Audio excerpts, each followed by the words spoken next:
and work and work and work and work and work.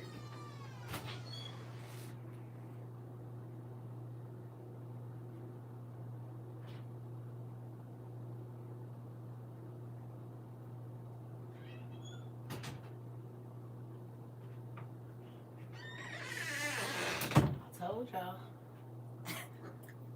Didn't I tell y'all? Most times when people call my phone, it's for advice. Even my kids.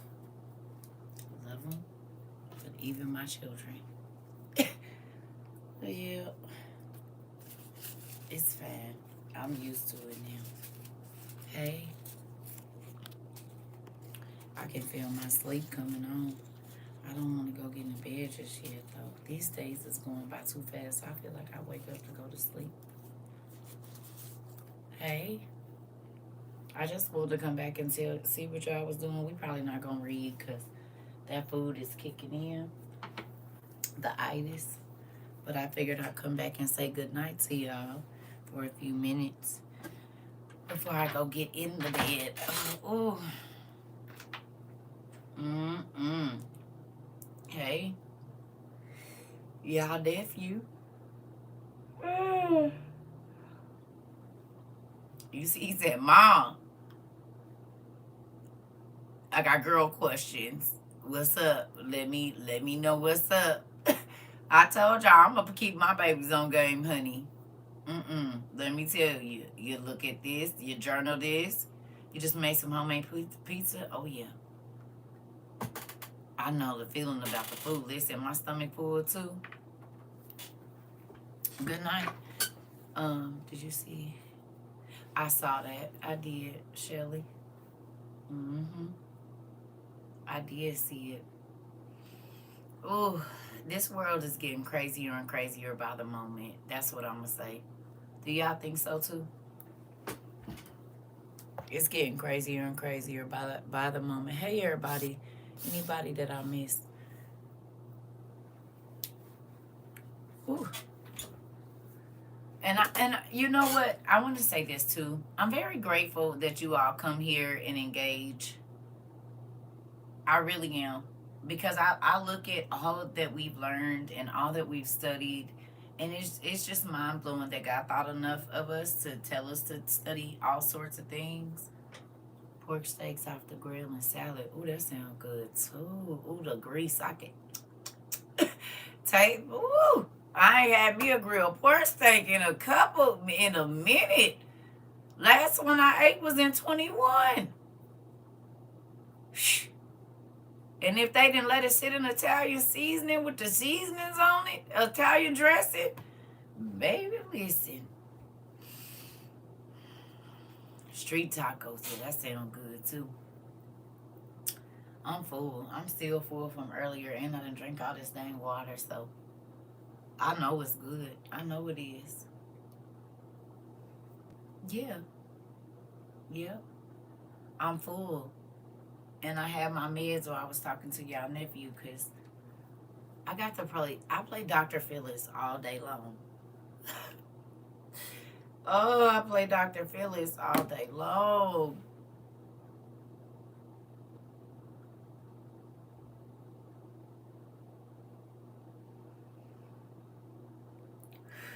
Fish and fries, that sound good too. It do. I gotta sit on that stretchy thing. I ain't did it in 2 days because I just didn't feel like it. But I'm about to have to work that into my daily schedule. I'm gonna have to stretch with that thing in the morning and at night because I notice my posture is so much better when I do. I'm not leaned over and stretching and trying to get comfortable. So I gotta keep consistent with it, but I will be using it. I think I'm gonna use it like in the morning after I journal. I'll probably stretch for like 20 minutes.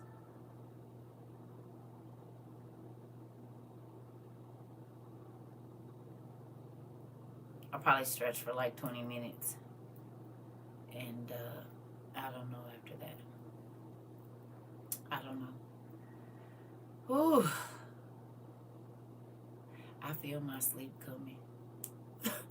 I feel it coming. I really do. But then I'm gonna be mad because I like here lately that stupid menopause stuff, being up all night. I went to sleep. It was almost daylight this morning.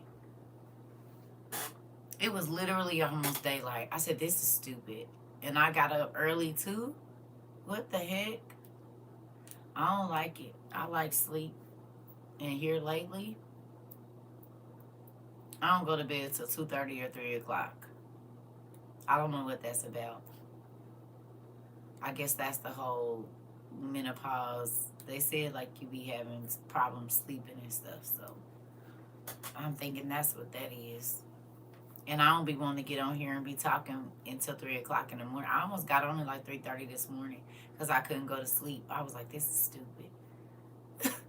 I don't like this. I'm glad I'm not the only one. Yeah. Yeah. I'm like, what the heck? I love sleep. Thank you. I love sleep. It's one of my favorite. Other than eat and read and a few other, baby, sleep is one of my favorite things to do. So that's what my problem is. I've been going to bed late. Yeah, it's weird. I don't like not being able to sleep, honey. I could sleep going to bed late at 1 something and then got to be up at 5 and be sweating. Yeah. You said I'm so tired waiting to get out. I like sleep, honey. I like to sleep. I like to be comfortable and just I can sleep. I don't have no problem because I missed out on so much sleep because my kids. I never really got to take a nap. Had to be up all day. So now, baby, I love sleep, honey. And ain't nobody here to wake me up and do nothing too. I can sleep as long as I want. No. No. Now I know when my mama used to be up, and I used to be like, what the hell is she doing? Just up. Just doing stuff. Cleaning up. Moving stuff. Like, what is you doing? I don't get up. I will lay in that bed that whole time. I might get up and have me some meds, go get me something, but I'm staying in this bed until I go to sleep. Yeah, I used to be able to do it. I was doing it when I met y'all. I used to go to sleep at like 10 and I'd be up at 2. You know what I mean? I'll probably sleep 10 to 2. You know what I mean? 10 to 1:30. It just depends on what time I went to sleep. But now, my schedule's so off. I be, whew. Getting older is a trip. It really is. And I don't feel old. I just feel 3/4 of the morning breaking out in hot sweats. That part. I took the grandbaby to his G daddy the other day and the kids in school. I literally slept the whole day and didn't get out of bed until it was time for the kids. I'm trying to tell you, yeah. I be needing it and do. And you gotta think too, like doing this, it's a lot of energy. Like when I teach, I'm talking for 4 or 5 hours straight. So that's mental exhaustion, right? And then we talk about a lot of emotional things. So then there's energy taken from that. And then sometimes by the time I lay down, it just be like my mind need to be racing thinking about what y'all done told me. Oh, but see, let me tell y'all what I do.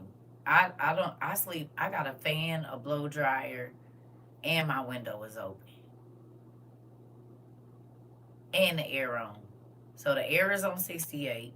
It's a fan by the window across from my bed. And then I have a blow dryer in the bed because my feet and I sleep by myself. So it's like, how I'll turn the blow dryer on and have it in the nape of my back or blowing on my feet so I can get warm under that cover. And then, yeah, 68.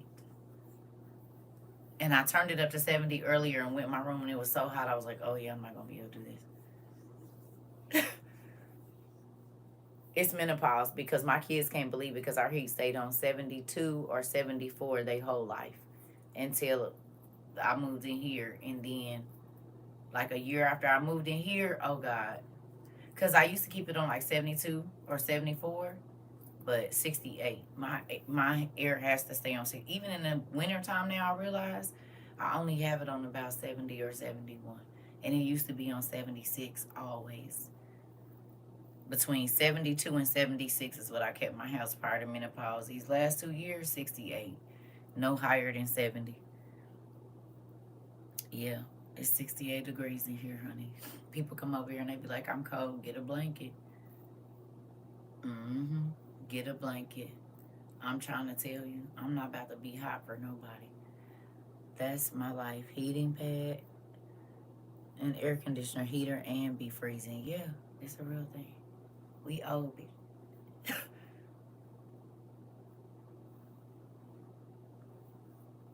Y'all heard me?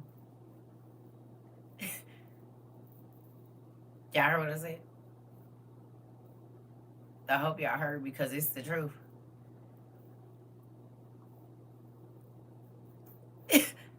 uh, we the old now. That's who we is. We the old ones.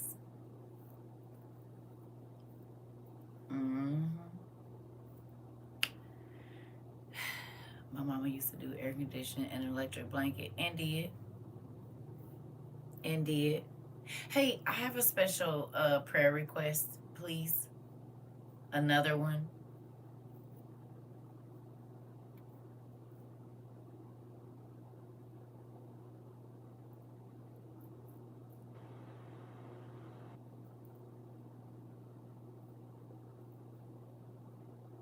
Can I ask y'all for some prayer? Again, for the second time in like 7 days. Third time actually, because it was my brother and my daughter in there. Okay. I have a family member and there's some things going on with their baby. I need y'all to send up I'm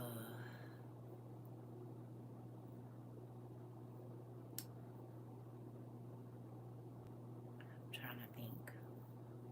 I need y'all to pray for my little cousin, and it's very serious. So, if you could just pray and ask God to move in that situation quickly.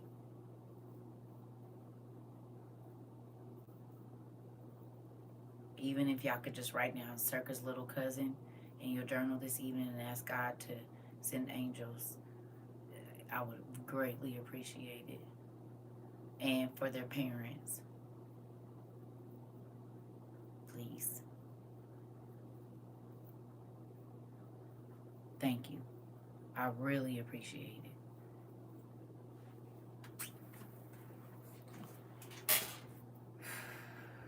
Yeah. Seems to be a lot going on in my family in the last week. It's interesting. Real interesting.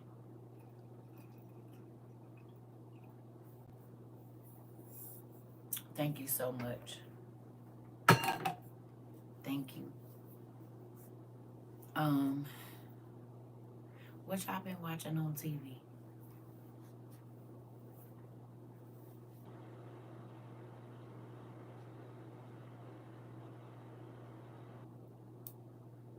Huh?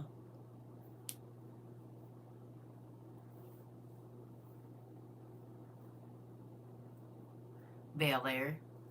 Oh, the Fresh Prince of Bel Air, the new one. Okay.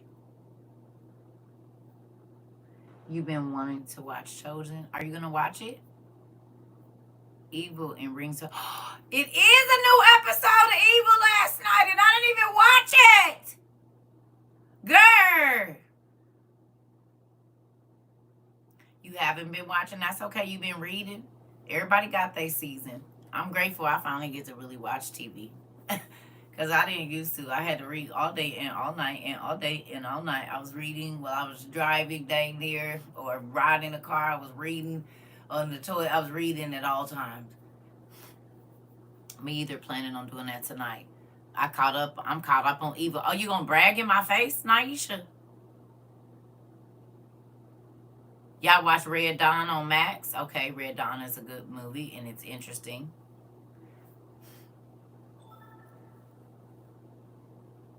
No, thank you.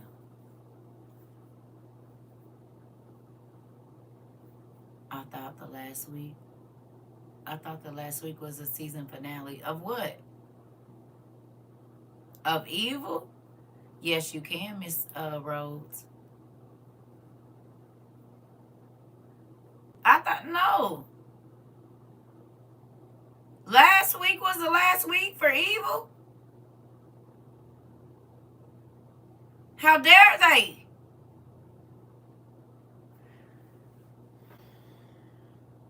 I was going to say, I thought it was like 12 episodes.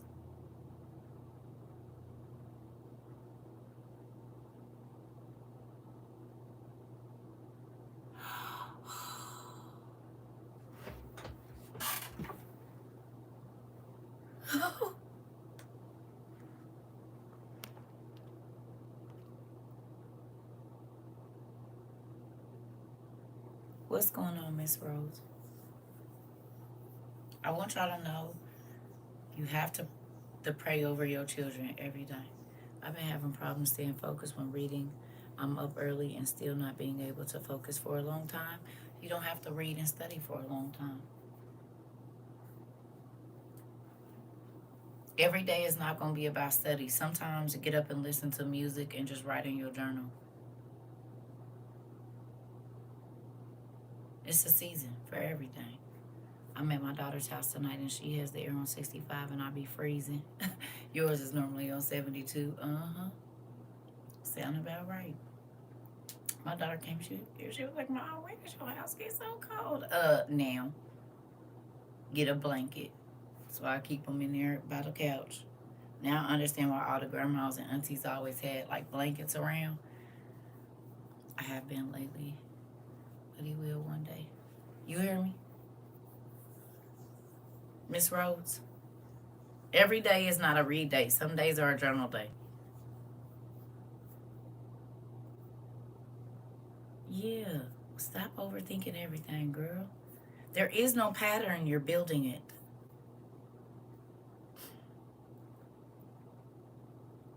That part, one love.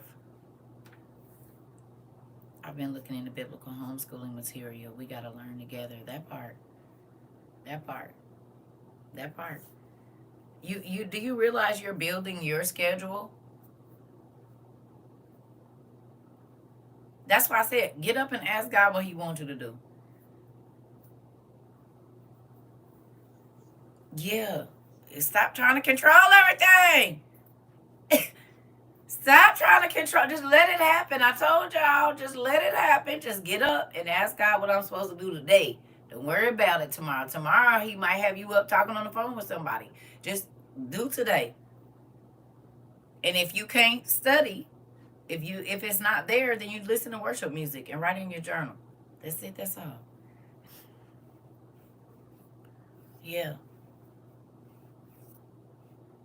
Yeah.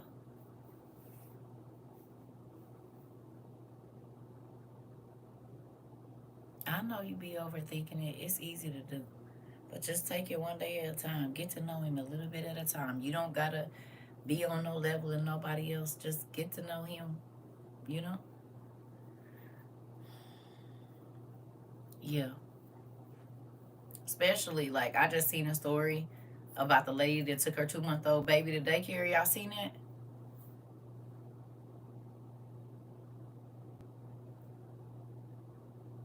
And the lady said the baby scooted off the changing table and that baby died. I think it was the first day, her first day in kindergarten. I mean, that yeah, it's just happened, or is they're putting the case. I don't know if it just happened, but a 2-month-old baby. The lady finally went back to work. She took her baby to the thing, and they said her baby fell off the scooted at 2 months, 2.5 months, scooted off the changing table and fell and died. It's a black lady. They're charging her. It's a little black girl, but the lady, the daycare lady, is black too. Yeah, this is going on right now. Heartbreaking. It definitely is. So anoint your children before you send them out into the world, please. I don't care how little. I don't know where it happened at.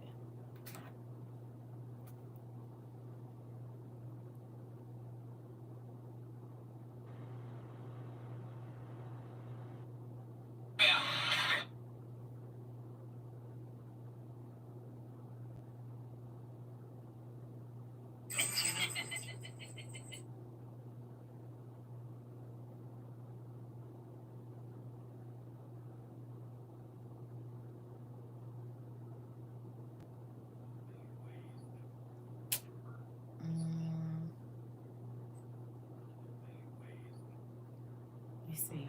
I think I might have reposted it. Hold on. I just watched one of them. Um, I can't remember what it's on. I don't know if I reposted it or just liked it or what. God dog it.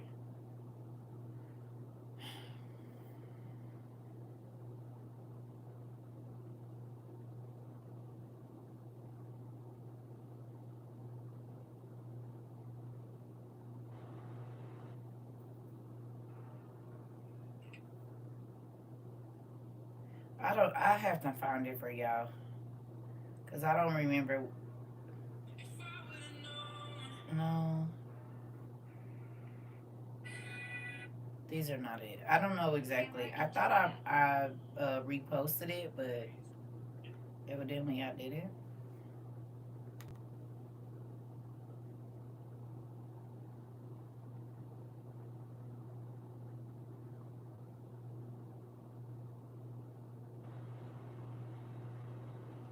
Is this it? I just know y'all heard the story that's going on TikTok right now about the man. He had a child by this woman. She like 5 years old now, and he. That's not it.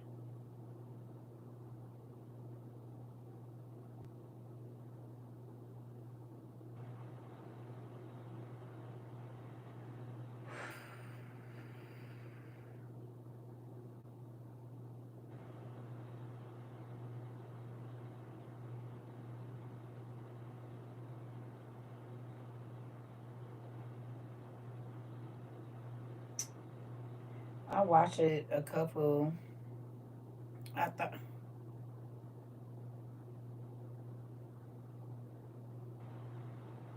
yeah, I don't know.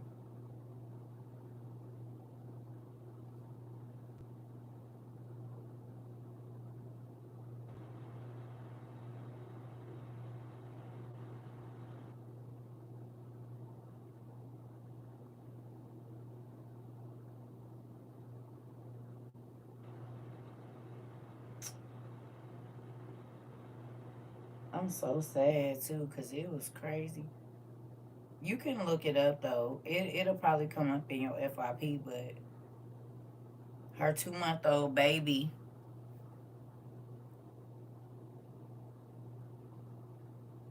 And so they're trying to say that the baby scooted off the thing and fell. I don't know where it is, but I just watched like someone else because she was in court with like she was in a room with the police and it was the babysitter lady was questioning her.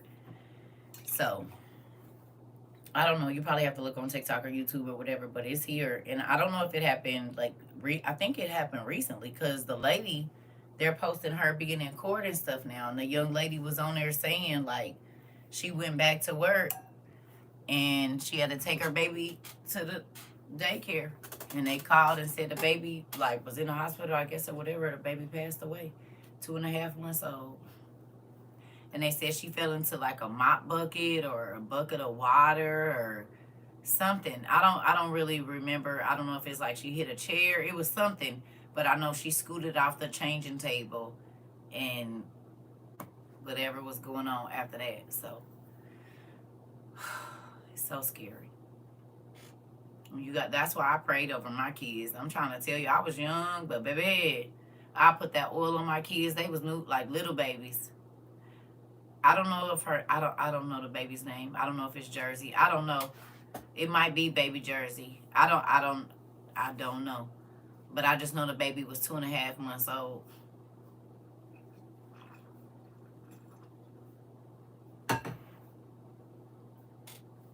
That might be her name. I just know the baby was little and I was like, I don't even know. No thank you. I don't even know what I would do.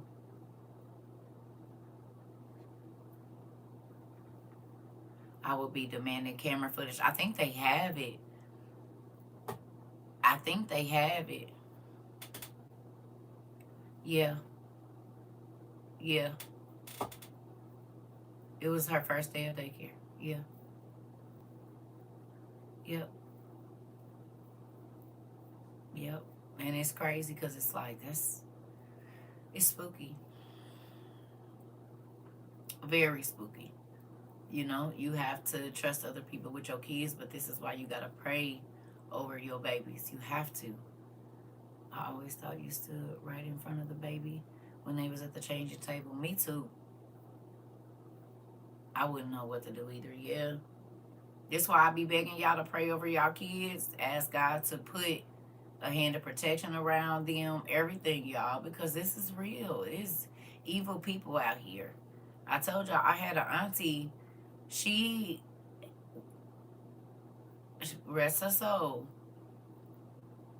she knew how to beat people without showing marks. And people would leave their children with her, and she would whoop them on the bottom of their feet. Like, because if you do, I guess, do it with a wet towel and a hanger or something, you'll never know type stuff. Stuff that used to happen to her when she was in a different lifestyle. And she would do this to people's kids. She wouldn't feed them. She would be mean to them. Like, this was a real thing. And people would always leave their kids with her. And she really didn't like kids at all. She's very mean, like abusive. I swear there's a special place in hell for people to be. I'm trying to tell you. For no reason too. These kids ain't did nothing to you. Like, my auntie was mean. She was real mean. Like, cruel. Not mean. She was cruel. Cruel. And it's crazy because I don't know. I don't know what makes people like abuse kids like that, but they helpless. You know what I mean? They can't fight you. You a big grown adult.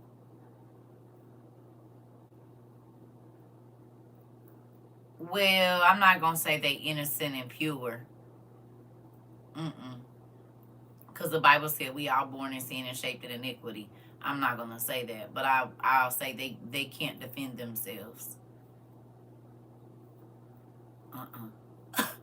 Y'all will not get me to say that.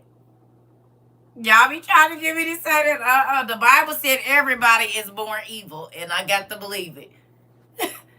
Cause they still be manipulators at too much. They just ain't. They can't fight you or hurt you. So why would you want to hurt a little kid? But nah, y'all not gonna get me to say they're innocent and pure, because that's the opposite of what God said. He said every person that came out of Adam and Eve was born in sin and shaped in iniquity. That means ain't no goodness in you. And you have the possibility to be whatever. So then I have to choose my words carefully. Make sure they choose my words carefully. Make sure they're wise. Cause they be a month old and liars. They is something else. I tell you right. They don't see you. What? Soon as you pop your head back in, they cheesing. Oh no, you trying to play me? I'm the boss. You're gonna sit there and cry because I got stuff to do. Well, on my side circle, I thought different until I came to WIU, and you taught that, and my eyes been open to these little critters ever since. Oh yeah, honey. Oh, they was playing you. They was baby bossing you. That's what they be doing to y'all. They be baby bossing y'all. I was on to them. I was on to them. You're, and baby boss wasn't even a thing, but I used to tell them, you're not the boss of me. And you're not going to, manipulation at its finest, baby. So no, who pure? How you pure in that 7 months? You know how to manipulate people. You ain't going to manipulate me. No. That big gummy smile going to make me fold every time. Right. And they know it. And they'll hold your face and try to get you to look away from the things. No. What you trying to hide, Adam? Eve. Come here, Eve. What is you trying to hide? Why you over there hiding in the corner? What you done did? Do I believe that the Bible is corrupted? No, I think the Bible has been interpreted and you need the rest of it.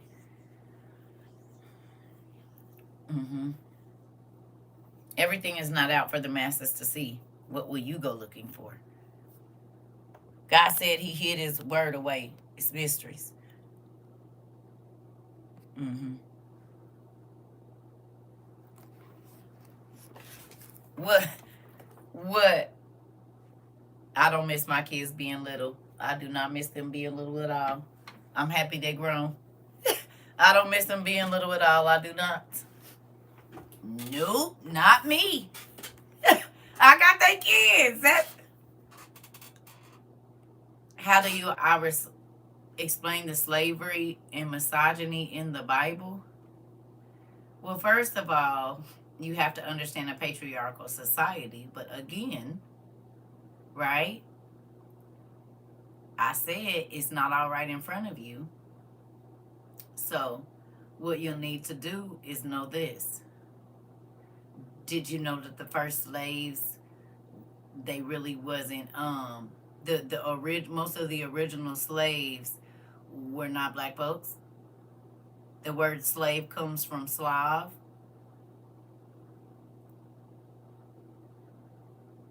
Right? It would did you know that? They were called Memluks back in the Arabs days, and they was white folks.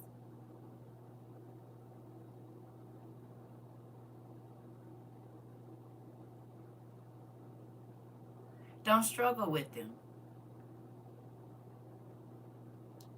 Don't struggle with it. It's a part of life. God said if you become a slave to other gods, then I will let people take you into slavery. If you don't want to be loyal to me, you're going to be loyal to something. It's a real thing. You can be a slave to your job. If you put your job before God, you're spending your time with God, you'll start to put your job in God's place, and they're not going to treat you like God is going to treat you. You can be a slave to your car payment. You could be a slave to a lot of things. A relationship, a church. Because there's churches that work the hell out of people, and if that person needs them, they can't get nothing. That's what happened when you was a slave. I've watched it happen. I got people in my family that's pastors and everything. And I've been under other pastors that'll have you running and doing and slaving, baby, and all you get is a thank you, sister, and thank you, brother. And they keeping all the change to themselves. Like, you know, nothing has really changed.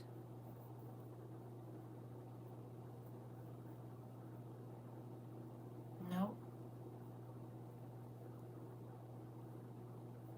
And if you read outside of the Bible, you'll see a lot more feminism and the heroines in the other books of the Bible. You have to know that it's not all there because it doesn't even tell us when Eve died. That's a simple thing. That's massive though. The mother of all living things. We don't know when she died. So there's things that you have to look outside of the word for, and it'll help ease all of that feeling some type of way about different things, because then you'll understand, like when you go through and you go back and you get the rest of the story, everything makes sense.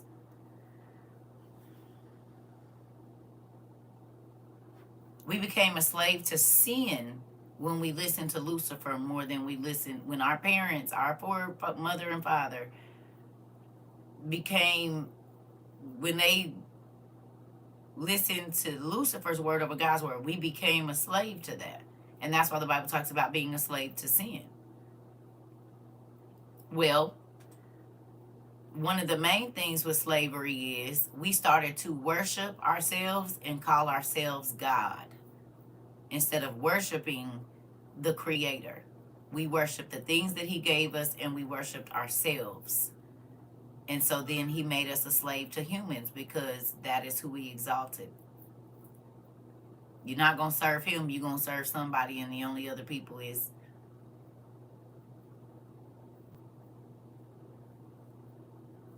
That's just like if you get into a relationship or a marriage that God doesn't condone, right? It don't feel like slavery at first.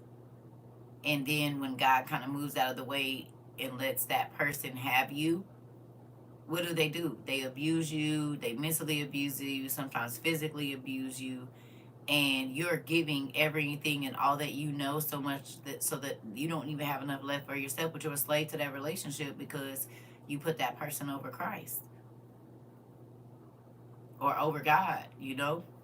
And in a slave, you always feel like, as a slave, you feel like you're doing everything for nothing, and another person is in control of whether you go or stay. You see what I'm saying? You don't have no choice. As a slave, you do what you're told. You see? So, yeah. You gonna serve and worship something. Everybody do. Some people worship themselves. Some people worship, evil spirits. Some people worship angels. You gonna be a slave to something in one way or another. You're gonna worship and work for something. Everybody do.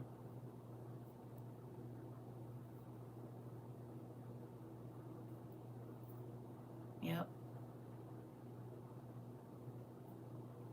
God's word is His word, and it might not feel good, but when you listen, it don't be that bad. You know what I mean? But you do have to get the rest of the pieces. So,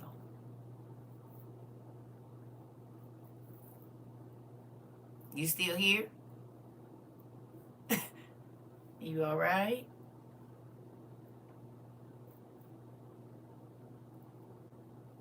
It's too much. You take your time. Don't try to take it all in at one time. I say go back to the beginning. Comes to my seat with a cookie and soup. Oh, how you feeling, Mari? How are you feeling better? A little bit?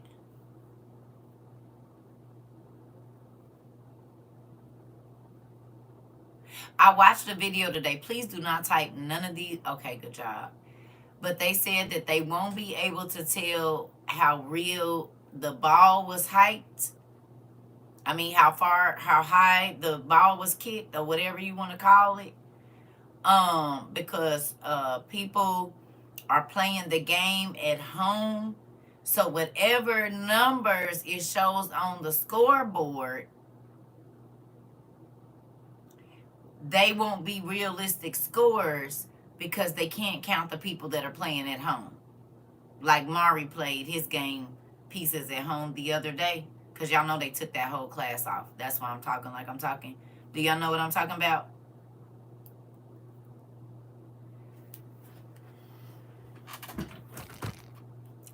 So you won't even really be able to get the numbers, because if they playing from the house, those numbers are not going to be reported. And so they said you won't even know how high the scores got, because people don't report when they play from home.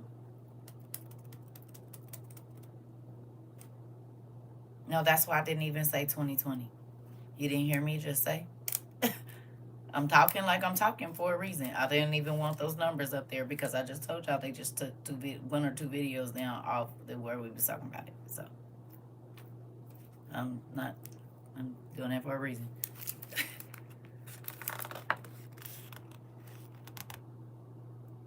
All of these, you asked what book should you read this.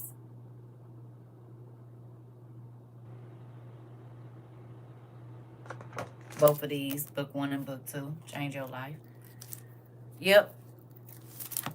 A couple of them, though, because we talked about it for more than one day, and they snatched it. I said, oh, I knew they was going to do that. That's why I be trying to tell people, well, if there was anything in there, I don't even have access to it now. So when I be saying that, and y'all be like, oh, I be going back to look for the video. Well, I also be telling people, please don't type certain stuff, because I know the videos they taking off because they let me know. And they tell me exactly what it be for. So when I be saying, hey,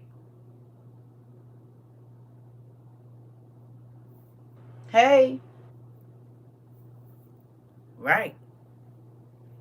So even if we did have some really other good stuff like mixed into that class, you won't get to see it.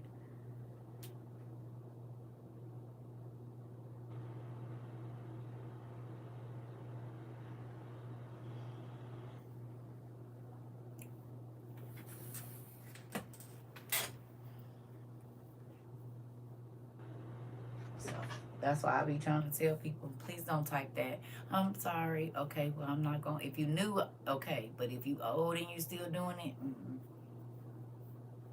because it's been too many times. Like, we used to get blocked on here, and I used to be like, okay, well, don't be talking about you be looking for me, because you're not looking for your fingers on the keys, not typing stuff that I keep telling you is keywords that'll make them do that. So y'all don't be worried about it. I'm about to go get in my bed. And I'll be off of here for a week. I got me a vacation then, I guess, because we've been at it 2.5 years. So I don't know what else to say after that. Don't be sorry, be careful. That's exactly what I be wanting to say, Mari. I mean, Jace. Look, I'm trying to tell, and I love all of y'all. This is not directed at one person, but I done had to correct so many people so many times. Like, I be needing y'all to just hear what I'm saying. You know what I mean? But I don't know. But y'all see, I don't be. I just be like, well, we ain't on here. We ain't on here. I done said everything I got to say. You know, I mean, it ain't like I didn't put it out there. So there's that. Right. That'd be the thing. I don't know. This is crazy though. It is. It's very, very, very crazy. You hear me? But I'm grateful, and I say that all the time. I'm grateful that God allowed us to know what was happening before. How I mean, I know y'all happy. We might not have everything, but we definitely are not asleep.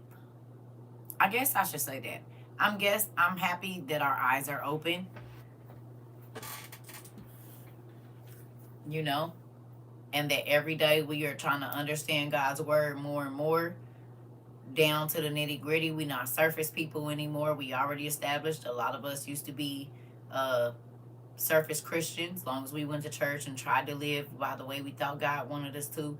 But how many people understand that your soul and the importance of studying the word is so much deeper than just making sure you're in the pew and that your pastor think you saved?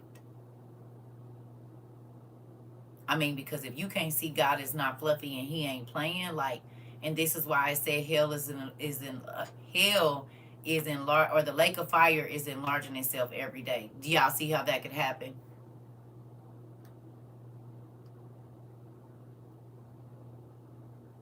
You said, yeah, I used to tread water, but I'm starting to dive in the deep. Okay. Yes, my deeper. Way deeper, without walls or the church building. Uh-oh. People don't like for you to say that. That could get you stoned. Don't say that too loudly, because when I used to have to fight my way out of a place. At the end of the day, even though we should be prepared, being in Psalm 91 is the best preparation. Okay. But you feel it too, especially with deeper knowledge, right? Right. My thing is this. You have got to understand that God got answers. He has information. And if you fine tune your ears, you can hear. Period. And I'm grateful that I get to be one of those that do. Is it bad that I wear the belt of truth so much I feel like it's going to get me killed? I don't understand what that means. I don't know. You have to be wise, though. You can't be abrasive now. Because what is that? What is the belt of truth? What exactly does that mean?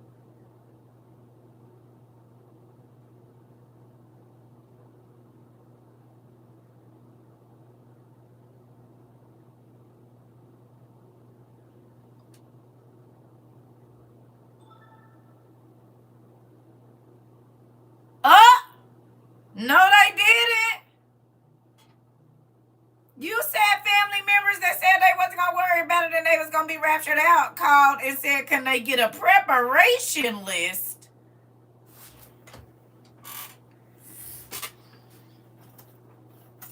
Just because you speak the truth always don't mean it's the appropriate time.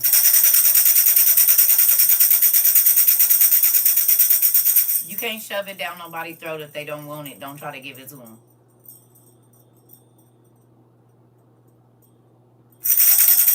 Yes, and I got off the phone, and I said, "Thank God."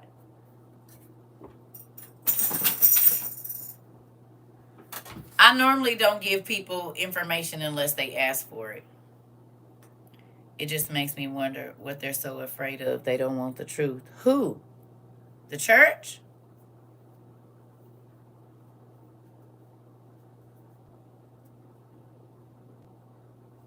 Yeah, that's where discernment comes into play. Right. Because you can't shove it down their throat. If you're supposed to talk to them, God is going to bring them to you. If someone is acting out of character, I call it out. That's not your job. That's what I'm talking about. You minding other people's business, so you always going to be met with opposition. Write it down. You don't got to say nothing to them. What if God called out every time that you wasn't on your square? Would you want him to do that to you?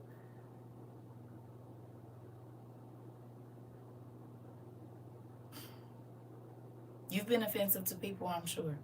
Do you want God to wait until you're in a group of other people to say that? You gotta think about if you was in a situation.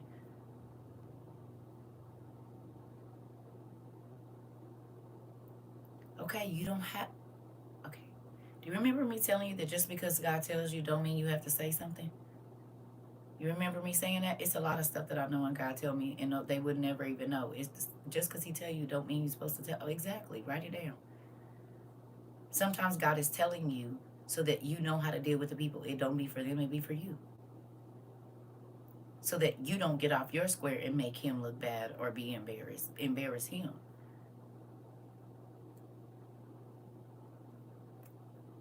It doesn't matter. Girl, listen. I don't know if it's girl or guy. It don't matter. It does not matter. Write it down first. And then if he presents the opportunity, like they come to you, then you'll be able to say something. That is how you will keep yourself from stepping on people's toes. Everything God tell me about people, I don't say. Most stuff God tell me, I don't say nothing. But that's the difference between a person God can keep his secret with. I mean, God can tell his secrets. Remember I told you, some people God can't tell his secrets because they don't know how to keep them.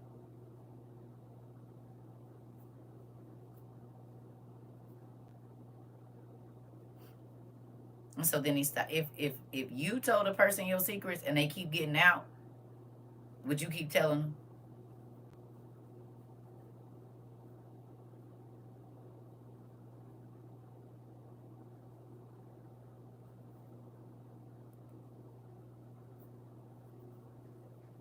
Don't say nothing. Write it all down. Write it all down. Because if it's causing friction, you probably could be out of line.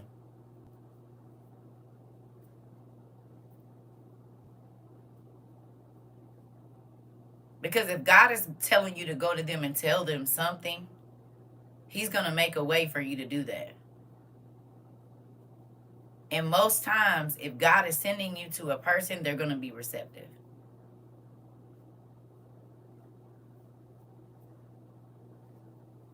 Not every time, but if you're on assignment,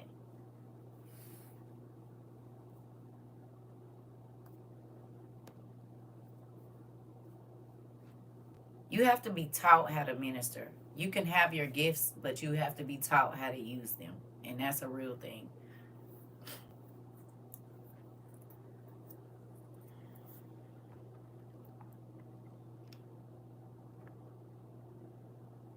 You said, yes, that's a big lesson I had to learn. Right. Me too.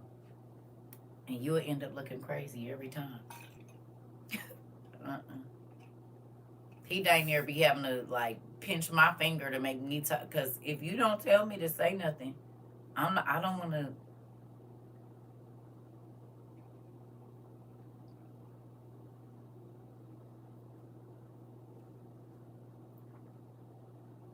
Baby, I don't say nothing unless you.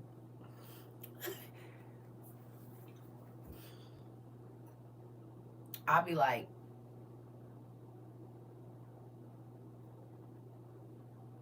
but I remember a time where I used to be like, no, no, you can't tell me blah, blah, blah. No, I don't have, no. I'm teaching my sister now. She always talking about someone. Lord Jesus, I know it sounds crazy. Honestly, what's the difference between being receptive and reciprocating? What do you mean?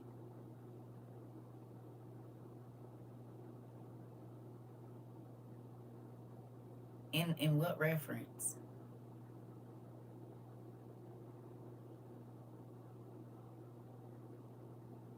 If you reciprocate something, you're just giving something back to somebody. If you're being receptive,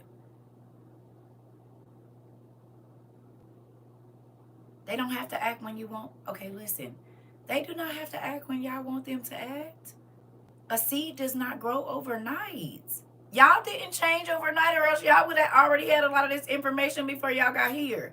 How long did it take you to get to where you at? And then where have you come from 2 years ago?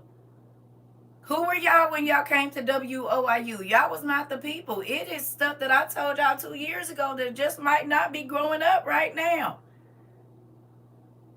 So why do people, you didn't move when God told you?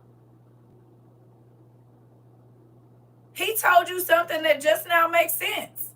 He might have told you 15 years ago, a teacher or somebody, and it's just that you just now applying it today. They don't gotta jump when y'all want them to jump. Love y'all, but that's that church stuff.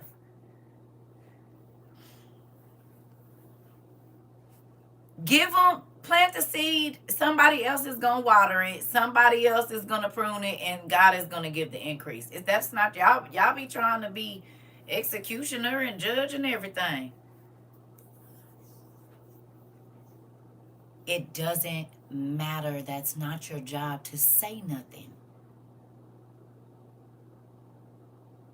Plant the seed and keep it pushing. For real. That's that church stuff trying to shove something. I'm only talking to the people that's listening. And I'm throwing seeds and I'm keeping it moving. You're not supposed to plant and water and prune. Y'all not listening. God said one plant, one waters, and God gives the increase. Move around.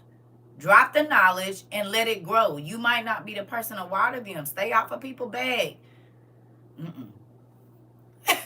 Yeah, I know exactly what y'all over there doing. Cause I used to do it too. Stop it.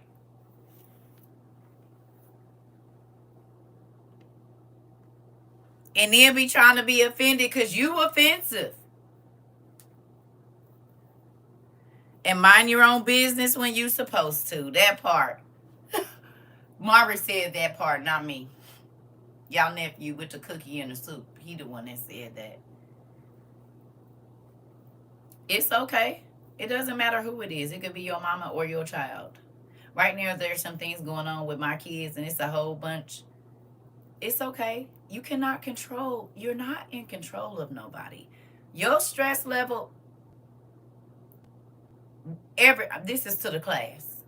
When you when you take yourself out of God's seat trying to control people and manipulate people, because that's really what it be. And when your manipulation and control don't work out the way you want it to, now it's them. No, you have to ask God if you're working under the spirit of Jezebel, which is the spirit of manipulation and control. You cannot change a person. God is going to change them. So what you need to do is quit talking to them about it and go talk to God. And if he wants them to change, he can, because trying to force a person or control a person is witchcraft. Period. You can't force a person to be where you at. You cannot force a person to live. Listen.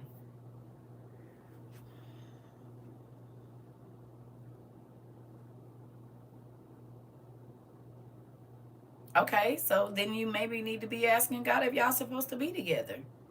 You ain't married yet.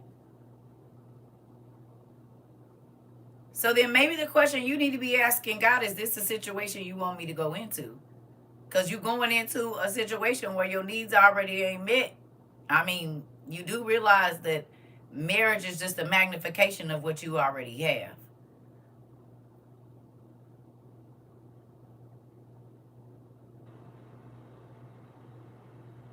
You got that?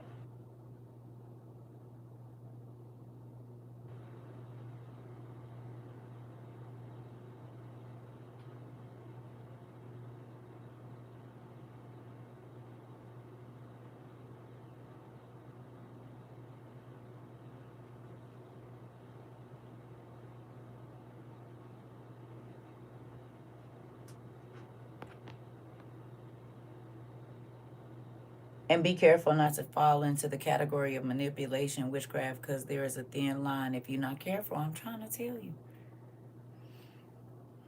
Listen, talk to God about it. That's what your journal is for. He's going to give you all the answers you need. But first, ask if you even supposed to be there. Because a lot of people would ask all the other questions instead of the main question. Am I even supposed to be in this situation?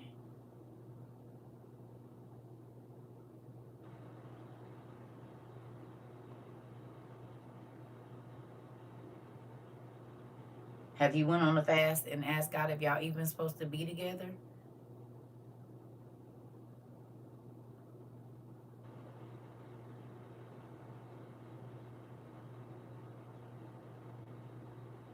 Focus on that.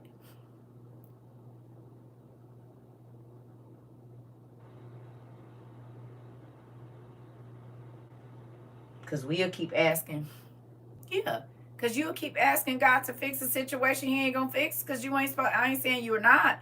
But if you're not supposed to be there, why would he have him do everything that you want him to do if you ain't supposed to be in a situation? You said I wasn't saved. Walking down the aisle to get married, God told me to run. Okay. I'm trying, and I'm not saying it ain't or it is. I'm just saying a lot of the real questions we supposed to ask, we don't ask them questions. Because we want what we want. And we comfortable in it. And when you ask, are we supposed to be together?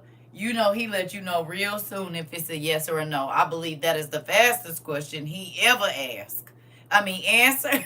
He answered a lot of stuff fast, but if you ask God, God, if I'm not supposed to be with this person, can you please let something happen? Baby, it'd be 2 hours, 35 minutes, sometimes 5. You'd be like, whoa. You get the call, you get the text, you see something on the social media, you be like, wait a minute, no. How did it even get to heaven that fast? I've been asking for money for a long time. It still ain't showed up.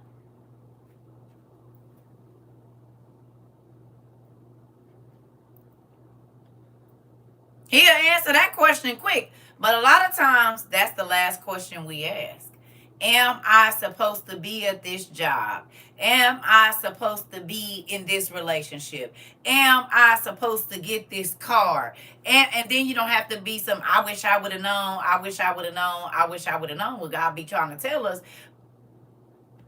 You said, you ain't lying. Answer be quick. It hurt your heart. It take your breath away. Then you be thinking, maybe I'm just tripping. No, he answered your question instantly. Whoa, wait a minute. Hold up. Listen, I asked and I kept on. Then I would always get hurt until I let go completely. Ooh, don't we all know about the troubles that we caused ourselves, honey? Listen, we'll be in our feelings after he answered because you really don't want the truth.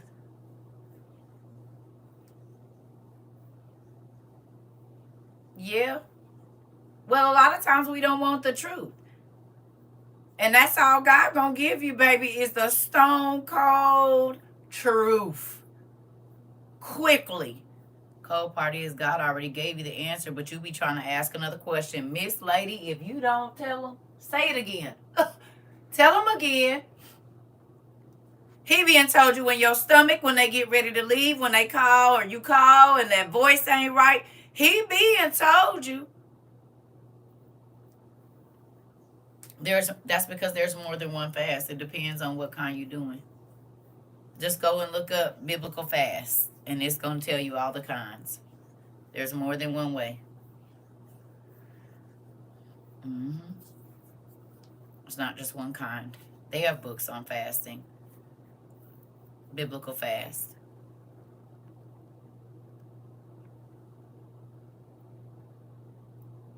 Yep. Yep, you got to learn what you already knew, because God don't lie.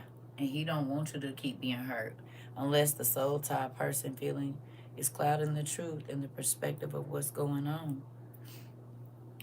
It's all, but God ain't gonna lie to you. That person will lie. You can ask them, what are we doing? Do you want to be with me? Why you be doing this and that? And they always gonna tell you something. But when you ask God sincerely, oh yeah, honey, he gonna let you know right away. Right away.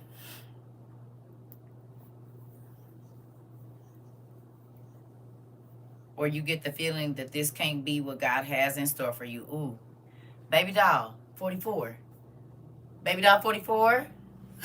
And that is a sinking feeling, ain't it? Make your stomach hurt. You have to lean over for a minute. When you have to ask, is this even what I want for the rest of my life? Can I see myself living like this for the rest of my... No. No, I cannot. I asked that question so many times, baby. I said, God, now look here.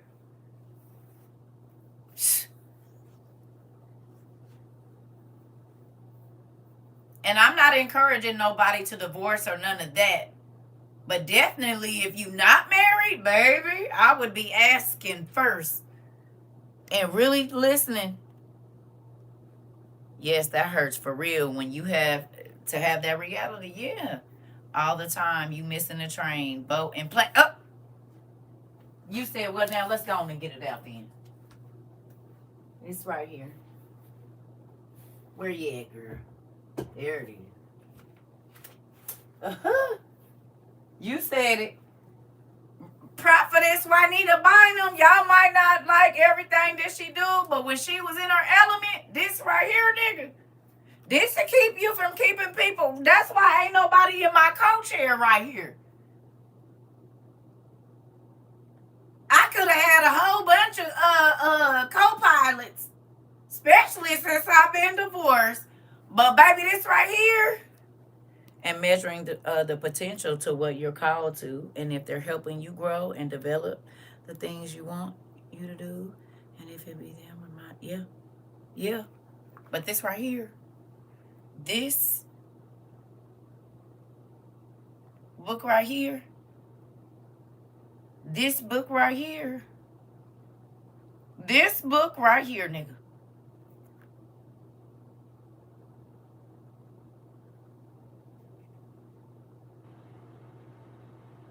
And it ain't that big. It's about 80 pages, 6, 7 to 8. You can read this in an hour. You know what I mean? It ain't no. You can read this on your lunch break, but or take your time and go through it in 2 days. Okay, let's read a little bit. Y'all want to read a little bit out of here? You might need to. I told y'all to get this 2 years ago. Yeah. All right. We'll do a little bit.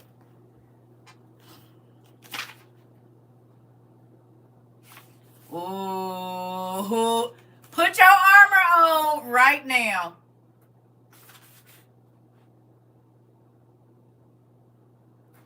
Put your armor on.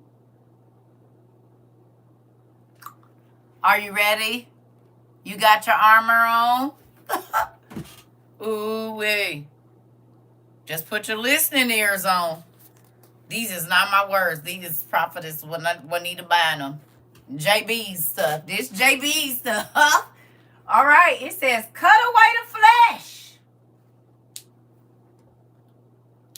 Cut away the flesh.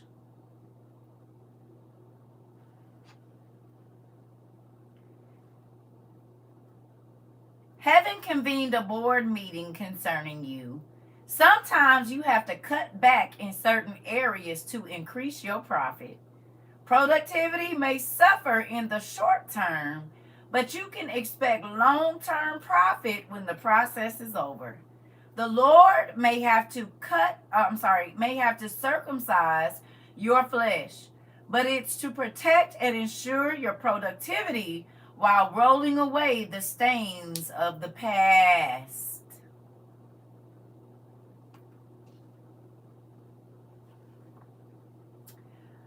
Ooh. The Lord may have to circumcise your flesh, but it's to protect and ensure your productivity while rolling away the stains of the past. Some things can't be a part of your destiny. Sometimes the Lord has to cut you again and again. These Israelites have been born in the wilderness. They were born during tough times. They did not have the luxuries of life. God will allow you to go through the hard times, I told you this, so that you can be prepared for your destiny. Well, the crazy thing is, I ain't read this book in forever. And if I didn't just say that to y'all and talk to y'all about that, it's a real thing that all of the ugly, that 11-year span that I had to go through, really longer than that, but for sure 11 years was crazy. Crazy. But it all is for right now, my destiny. Right now. I was destined to tell the world about the giants and the lost books of the Bible and all the other things that we study here. Let's keep going.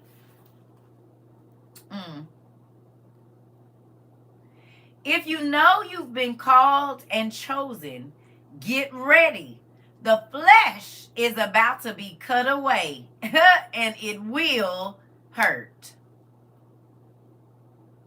God said ain't no good thing in the flesh, and you can't please him in your flesh. You can only please him in spirit. You can only worship him in the spirit. So the stuff that feel good to your flesh, and we all know what all of those things are. Okay. I'm going to read that again. The flesh is about to be cut away, and it will hurt. I told you, I said this is going to be one of the most difficult things you ever had to do, but it'll be worth it in the end. Just bear with it. Here we go. I remember feeling like I had something to prove to myself and others. I was a churchgoer, but I can't honestly say that I was connected to leadership. I was not connected in the spirit enough for the voice of leadership to govern my decisions. I remember coming out of a relationship that was actually a self-imagined relationship. What do I mean by that? I was more in love with someone than he was with me.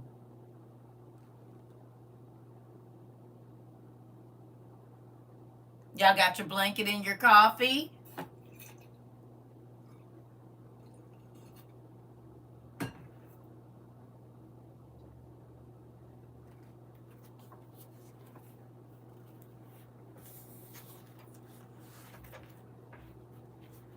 These ain't my words. They JB's words, okay? PJB. These is... Okay. I'm going to read that again. I remember coming out of a relationship that was actually a self-imagined relationship. What do I mean by that? I was more in love with someone than he was with me. After learning that the person really did not have the kind of feelings for me that I desired, I moved on and met my future husband. The timing was perfect. He said everything that I wanted to hear. He was ministering to me, not in terms of the Lord, yet meeting a felt need in me. Actually, I was like the man at the gate called Beautiful.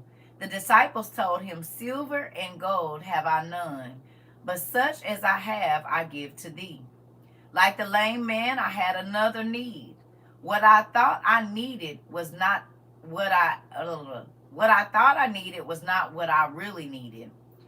As time went on, one thing led to another, and an imaginary wedding began to play in my mind, which I believe causes a lot of people to step out of God's will to marry the wrong partner.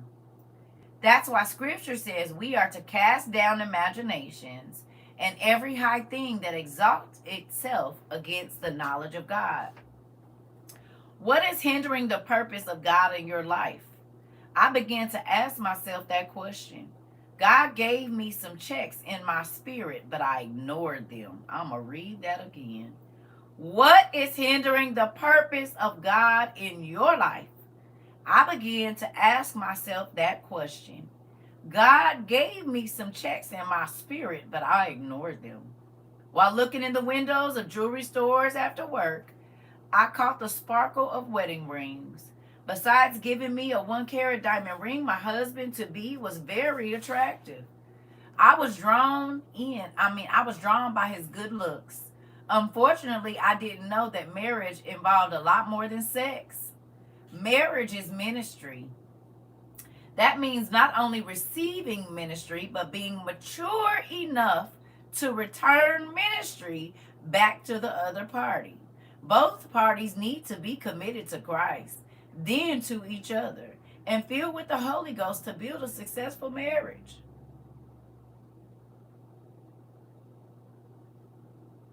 Y'all still over there? Can I say ouch? Hello? Hello? Hello? You said, well, I need to go walk my clock.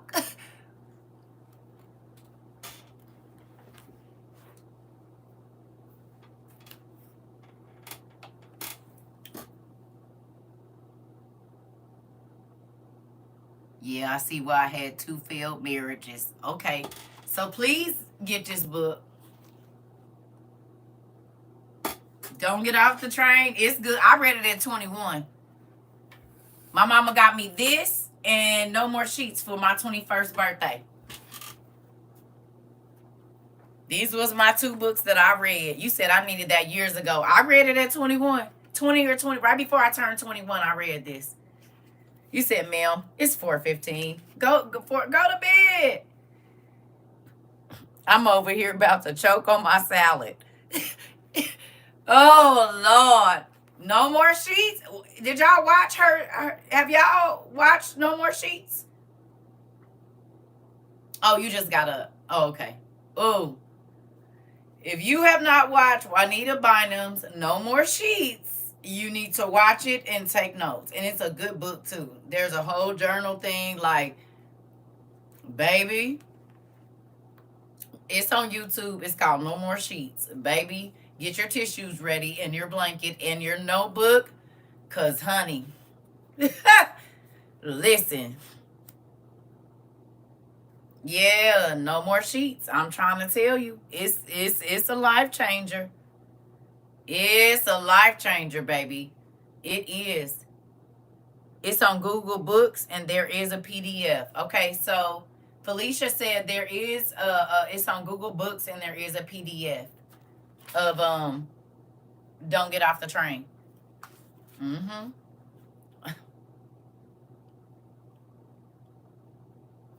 Ladies and gentlemen.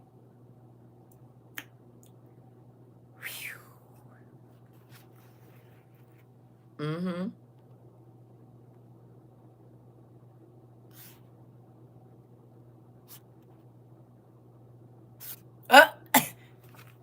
Here we go. Wait a minute. Is that Queen? Larry. Is that a ball, girl? All right, let's go.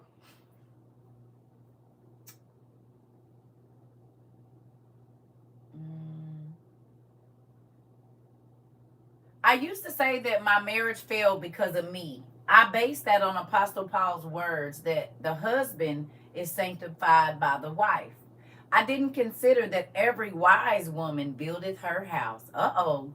Listen carefully. The woman builds the house. Even though I kept a clean house and did everything I knew to do, I hadn't acclimated enough power in my walk with God to save the marriage. A sanctified wife has gone through a period of purification before marriage. Had I purified my life?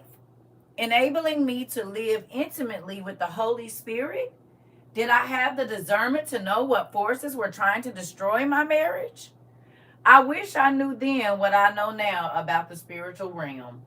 Wives need discernment and power in prayer to go after those enemies. God is a jealous God, and I grieved him in this relationship. The man became it, or the woman became it. There was no more praying. There was no more fasting. There was no more reverencing God. I had a one-track mind. I just wanted to walk down the aisle. I wanted to wear a wedding dress. I wanted to have a sit-down dinner. I wanted to take pictures in front of the Buckingham Fountain. I wanted to be glamorous. I wanted my day, not knowing that it was the wrong stop.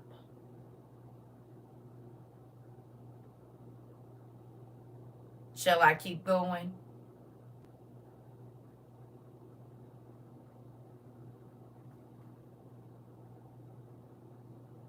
Cindy? Somebody said, oh, yes. Wait, hold on. Okay. Me and this for y'all, too. Yeah. Y'all right over here on YouTube, or y'all good? Gotta make sure everybody all right, because this is a little sticky. You got your washcloths and stuff, or? Okay. Yeah, I don't want all that. His son thinks I'm his mom. Okay. Here we go. Marriage is the right stop for many of us, but we have to stop in the right season.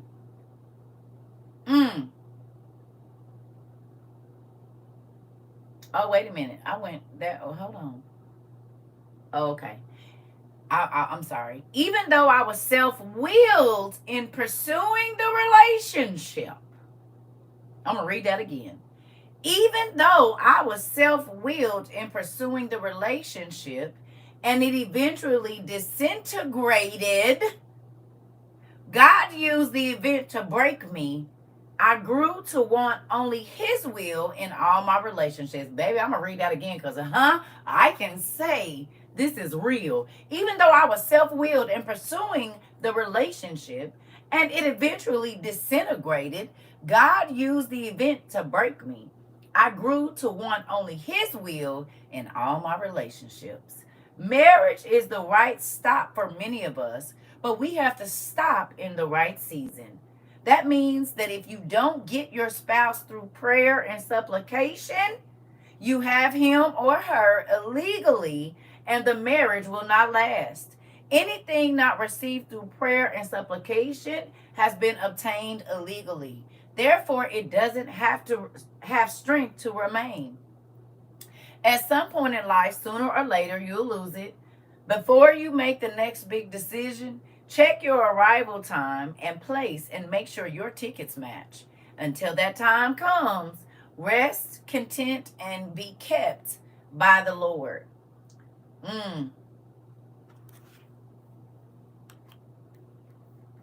You said, honey. So I say you should download it. It's on Google Books. It's only 68. You'll read that tonight in the morning, baby, and take your notes. Go read the scriptures because there's a lot of scripture references in there. You said, yeah, I'm going to read this tonight. Yeah. If you struggling with wanting to date or get married or whatever it is, definitely a good book. And I'm telling you, I read this at 21. And so now y'all see why I was looking at people like this. I don't care if they was in church or not. And that's why I was like, well, I'll wait. I could have been married very young.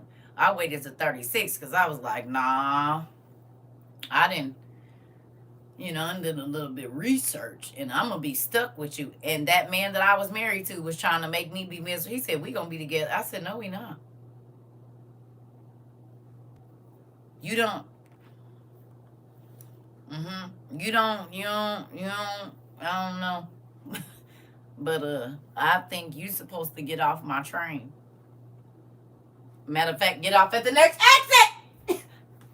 This is your exit. See ya. Sorry about that. I didn't mean to pick you up. There'll be another train probably coming here shortly. You taking up a seat that's supposed to be for the real captain of this train, babe. Choo-choo. You got to go, nigga. Now, that was my thing. I'm not telling y'all to do that. You better pray, because I prayed. And once God said his stop was coming up, baby, I would. Don't worry about it. Don't worry. Sorry about that. You was not supposed to be on my train. Get off. I have Deborah Cox playing How Did You Get Here? How'd you get in this car, buddy? How'd you get in this? Where's your ticket? Nope, you got on the wrong train. Shoot. 24 years later, the ticket was snatched back. Wrong train, wrong destination. I'm trying to tell you.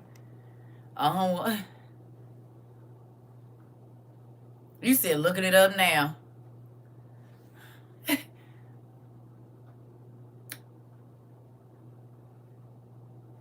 It's called Don't Get Off the Train. Yeah.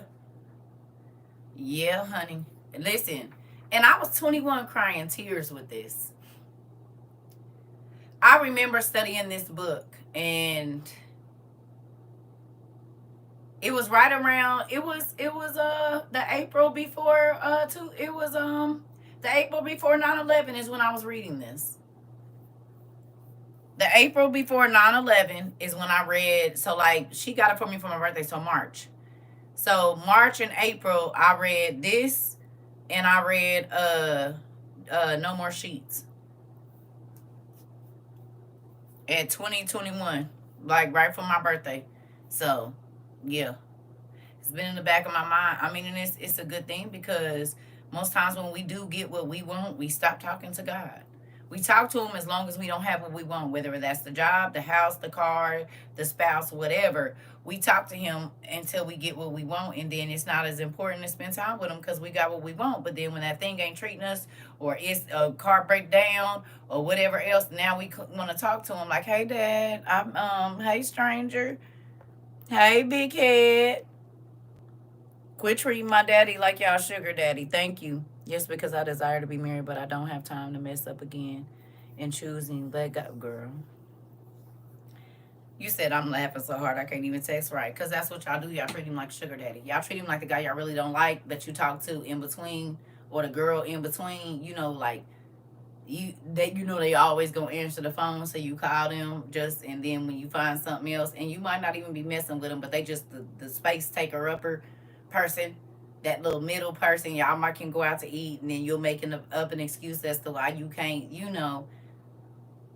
That's how y'all be doing my dad. He always gonna be there.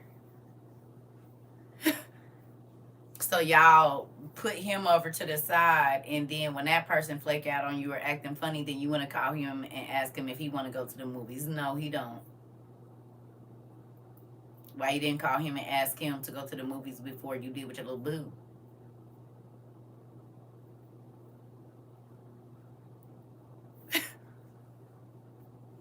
I'm just saying. The fallback person, the rebound person, right? Right. And we treat God like the fallback person or the rebound person. That's exactly how we treat him. Because if you get a new boo, you're not getting up to pray. He's not your side piece. That's right. Yeah. He doesn't want to be a weekend lover. He wants to be some kind of friend. Purple Rain. Come on now, Anthony. And two, he said, I want you to call on me in the morning and in the night, honey. What you just said. Why is you playing me like this? I'm always here for you.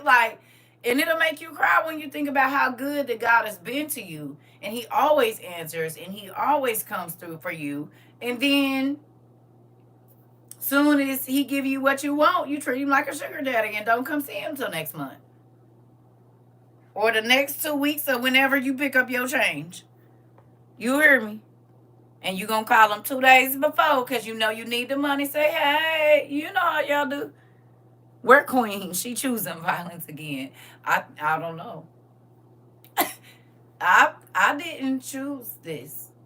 The game chose me. You hear me? I didn't choose the game. The game chose me. Don't be mad at me. I mean, but you got to think about it, y'all. In our reality, do we or do we not do this? I can be honest and say I done did it a gazillion times, whether it be my business plan, so I'm not going to read or whatever it was. And then when I didn't get what I wanted, I was mad at God. And he said, well, first of all, you never really included me. You really would just kind of tell me a little bit about it. You hear me? You're welcome. You know? So you think about stuff like that, and it's like, I mean, how do you expect to get the most out of him and you don't spend no time with him? He can't call you and ask you to do nothing. He can't wake you up out your sleep for you to pray. He can't wake you up for you out of your sleep for you to study. And who want to be with a spouse when they tap him on the shoulder, they don't roll over?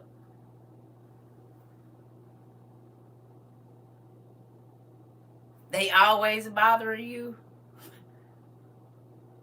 I'm being real funny because tap me on my shoulder all you want to. I don't care. You better get on your side. Especially if you didn't answer me when I called you. So I already know, because you can tap me on my forehead if you want to move. And I'm just going to be honest with y'all. I'm not even going to lie.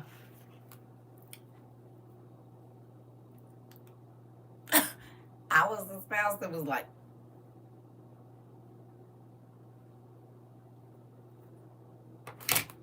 what? I am asleep. Leave me alone, and you can't take that damn trash out in the morning. Bye.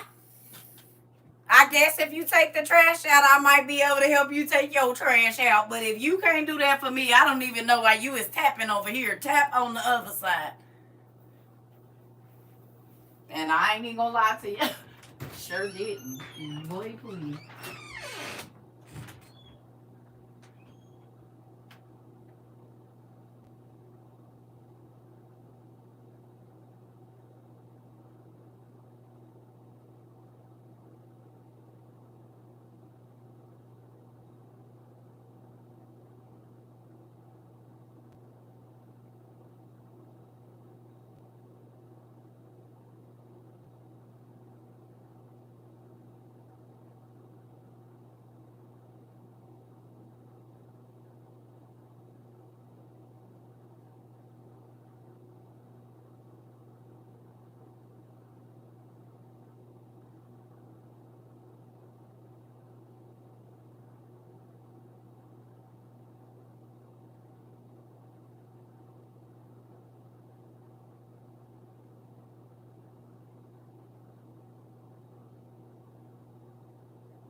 What's real crazy is this is what I was just talking to y'all nephew about.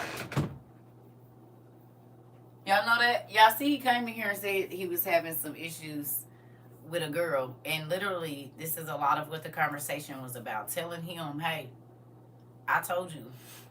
You already know. Don't be chasing nobody. Don't be, if a person is not putting into you, but you were putting into them, shake the spot. Period. Because you'll be wasted all your time pouring into a person that never intends to pour into you, and then you're left destitute and drained and hoping that you can find somebody to come pour into you what you poured into the other. Like, it's a never-ending cycle of craziness. Don't do it to yourself, son.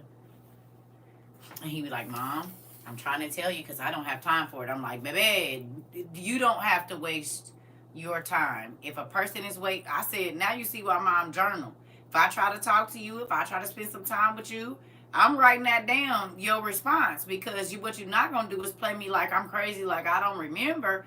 Or if there are things that you say to me that make me feel uncomfortable, I'm going to journal that. Because it could just, I might be on my mean week and I'm irritated with everything pretty much everybody say to me. But if it ain't my mean week and I keep seeing a pattern, We ain't going no farther than nothing. That's why I be like, people like, you want to go on a date? No, I want to talk on the phone with you.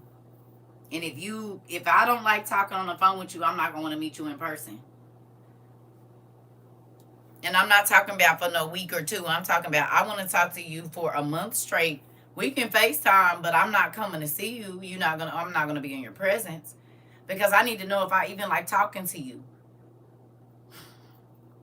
Because when we get married, what we gonna do? After the grown-up session, we gotta be able to talk.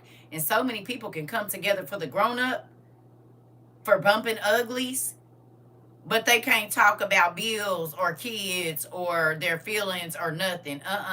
If you don't want to, if you don't want to talk to me, oh, I ain't about to keep talking to you and I can't see you. Oh, okay, thank you, because if we get together, you're going to see me every day and hopefully you're going to want to talk to me. So, no. And that's why y'all girl was single most of her 20s and most of her 30s, because baby, please. And I've been single pretty much all my 40s. So, and if you have if you have a vocabulary more than, yeah, what's up and how are you and can I get a picture and let me see that.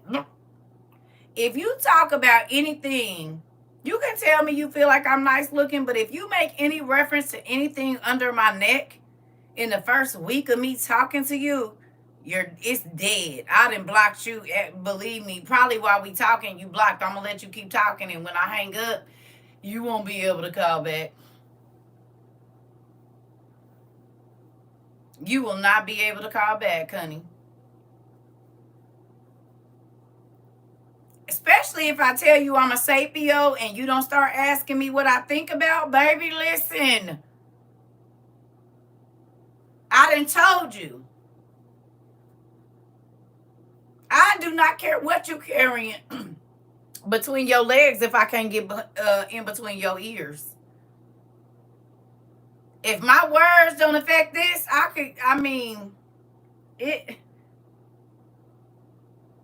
men see a damn piece of fruit and get aroused. That ain't nothing.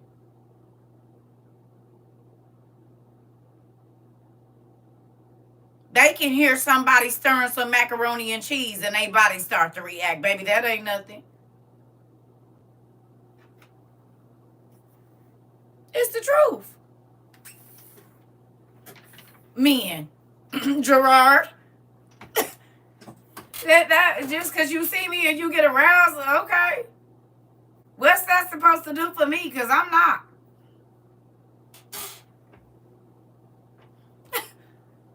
Nigga.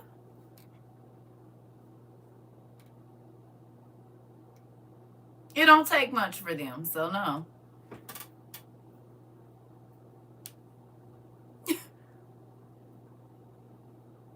And it's crazy because my daughters and my son, he was like, talk to me. Don't ask me about what I want to do to your body. He's like, you don't want to know who I am. You don't want to know what I'm like. Like, you just, and my kids, they make the same face. They be like, Because I told them, anybody can want your body. And anybody can make your body move. That don't mean nothing. But what happens after that?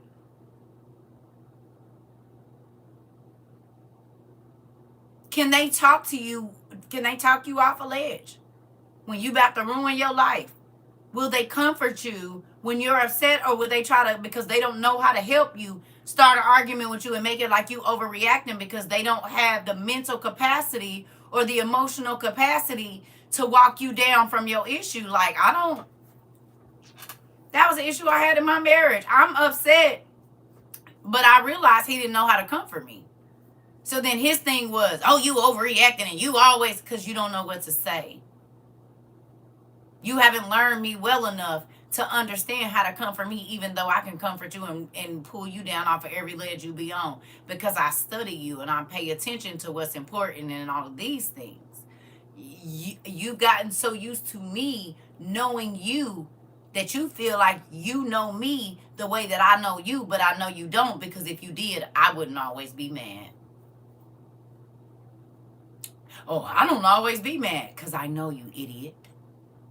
I know what you don't like. I know what you like. I know what you need because I took the time to study you. You, on the other hand, is only worried about you. I get this because when I'm starting to tell you what I need, is oh, you're overreacting. Okay. Okay. Don't worry about it. It's not about to be your issue soon, honey. You was not going. Now he like, can we talk? No, Tevin can, but we cannot. Because when I tried to talk to you, I wrote it in letters. I sent you songs. Hell, made a video and everything. It never got it. I don't know where it went. It went in there and got lost because it never. I don't even know if it ever even went in. But what I'm not about to do is keep wasting my time. Ain't. Or my words, because I don't know how many I have left. You said, I wish I would have known you 28 years ago, girl. Listen. I'm a communicator. And if I like you and I want you to stay around, I'm going to tell you everything that you do that's going to make me not have you around. I don't play them guessing games. Oh, well, you need to figure me out. No, nigga, I don't like that and don't do it no more or I'm not going to be over here. I'm very vocal about what I don't like in the beginning. I ain't waiting to try to see. No, I'm going to tell you all my pet peeves. So you can't say you didn't know.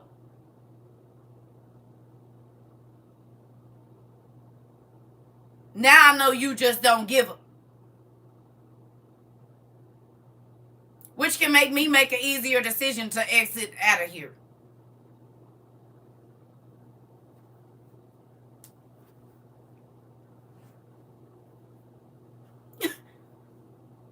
Crazy. You're not going to gaslight me into believing that you treat me right when every time you leave my presence I feel horrible.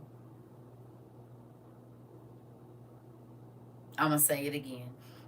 You're not going to gaslight me into thinking that you treat me right when every time you leave, I feel horrible. Or every time we interact and we try to, I'm not doing that. Ain't. You said if God didn't send me here tonight for a reason, baby, listen. People be like, it's got to be something wrong with you. You single. Yeah, I can see. That's always been the problem. My eyes is open. I ain't saying I'm above being fooled, but sometimes you get tired of being lonely. So I'm human. I dealt with situations and I would tell them, yeah, I already know this ain't going to work, but it's fun for the moment. You hear me? I mean, I tell them, I already know this ain't, you're not what I'm looking for, but you not Mr. Forever. You Mr. Right now. You might be the person I just want to cake on the phone with and tell you a whole bunch of nothings that I don't plan on doing. And that's when I was younger. I didn't really lie, but I'm like, we chopping it up. And I always said like, well, if we did, I would say stuff like that because you ain't about to trap me into saying yes to nothing. We'll see. Well, you never know what's going to happen. Like, I was like that young. You ain't about to get me to say yes to nothing. Ain't. No. My ex-husband used to try that. Just say yes. You're not going to force me to say yes. I said we going to see. I'm not going to tell you yes because I don't know if I'm going to do that. I don't know. So you can't force me. But see, he would say a lot of stuff he didn't mean. He would say yes and he didn't have no intentions on doing it. Or he would say no and he was going to do it anyway. Transparency and being raw with it is my favorite way. It's my favorite way. People either love it or hate it. I'm trying to tell you, I'm not about to be fake for you. You want me to say what you want to hear. I'm not that person. If y'all can't already tell. And I'll be just as abrasive in my relationships. Because who got time to be playing with you? We is grown. If you can't say what you want and tell me what you want, why is you in my face? And I always been like that. You're not going to play with me.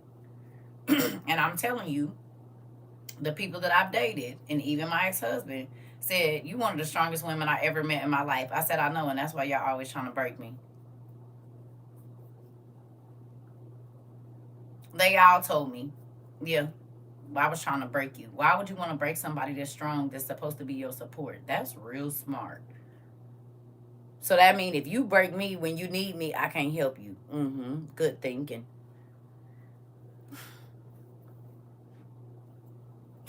And I'll be like, time to exit. That's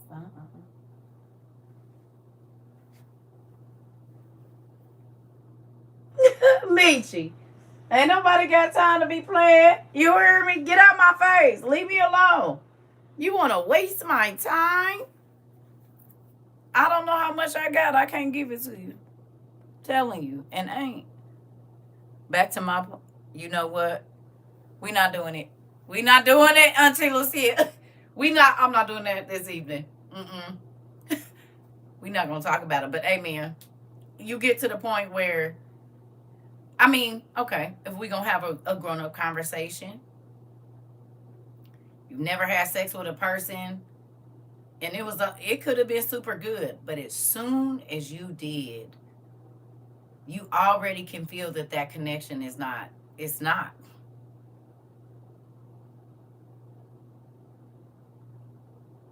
And you realize, and the sex could have been amazing,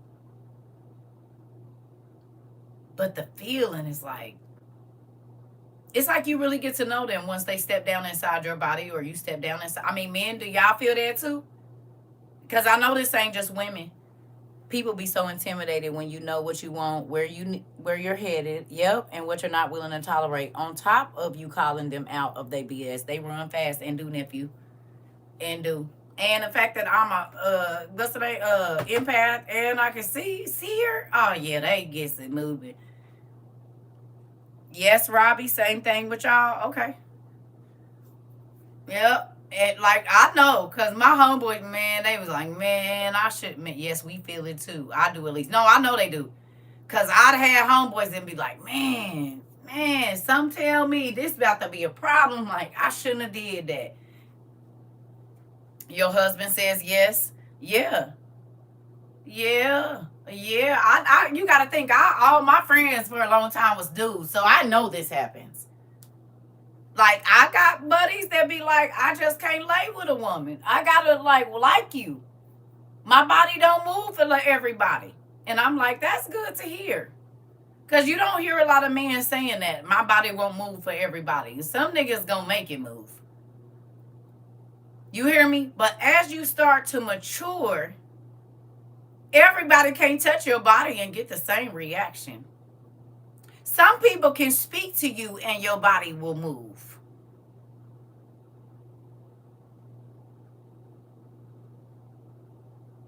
You ain't even got to see them or nothing. You hear me? I've backed right out in the heat of it when I got that feeling something wasn't right. I'm trying to tell. Whoa, nope. I'll be right back. I gotta go to the bathroom. How the hell I'm gonna get out of this? Okay, let me. You know, when you're young, you don't want to offend them. I don't give a damn. When I was young, I didn't want to offend you. Now I don't care.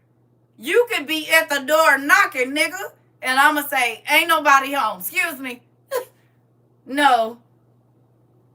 Tap, tap, tap. Nope, the door's closed. We don't want it here. Like, yeah, I don't care. What's wrong? Everything. Can you please leave? I gotta sweep my tub out. I gotta sweep my tub out. You hear me? I think, did you hear something? Hold on, let me go check my door. I think somebody, listen, you will make up anything to get out. And that's why I don't even put myself in a situation no more. Even before I had got married, I used to be like, nah. Nope. Can I tell y'all what irritate me? And I know it's women that do this too. Yeah, I gotta sweep my tub.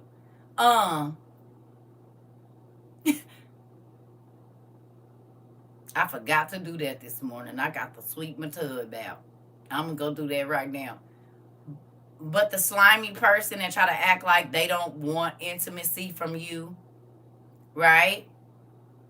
Now, I know women do this too, but I know for sure men do. The whole massage thing, that is the slimiest way. It's slimy. And people that do that, they make me feel gross. Don't try to come and sit by me on the couch and massage. Don't touch me. You do not get to touch me until I tell you to touch me. You don't get to, no. It's weird. That's weird. It's weird. No. It's weird to me. Don't be that person if you are. It's weird. And this is why, like, even they trying to get you in the mode. No, not when you trying to act like you didn't come over here for that. You said my hubby thinks when I ask for massages, it's go time. Right. That's different. Y'all married. I'm talking about the person that is getting to know you. That's why I don't even, for probably the first 3 to 4 months that you know me, if you do get to come to my house, we are always going to sit on the opposite couches. You're going to be over there and I'm going to be over here. I will not even sit on the couch by you. If we go eat, I'm sitting across from you. I'm not going to sit on the side of you. Not get to accidentally rub your hand on my knee. No. And my crazy, Lord, that's probably why I'm single. Because my crazy tail don't let me have my hand like, you know, like you might have your arm on the armrest. I don't care if it's your car. If you try to touch my hand and I ain't looked you in your eyes and kind of gave you the look like it's okay, I will look down at your hand until you move it. I ain't even gonna move it. I'm gonna make you feel weird about thinking you could touch me without asking.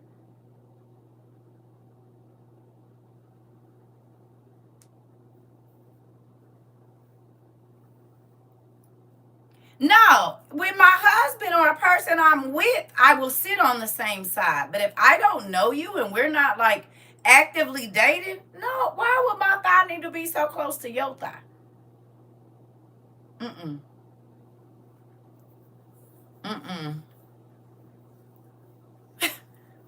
Yep, it's because it's probably a test, right? And I ain't going. You gonna feel weird. And then they'll try to tell you, oh, you're making me feel weird. Ditto, kiddo.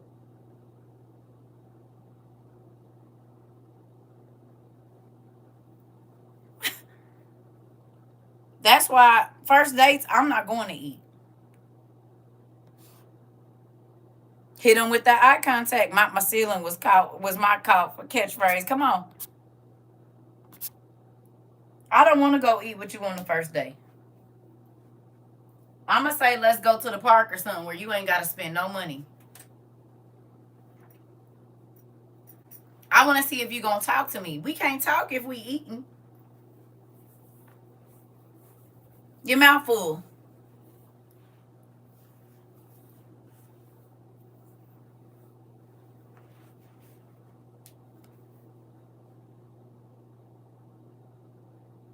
You want to go to the park? You know of a nice park? Really? Really?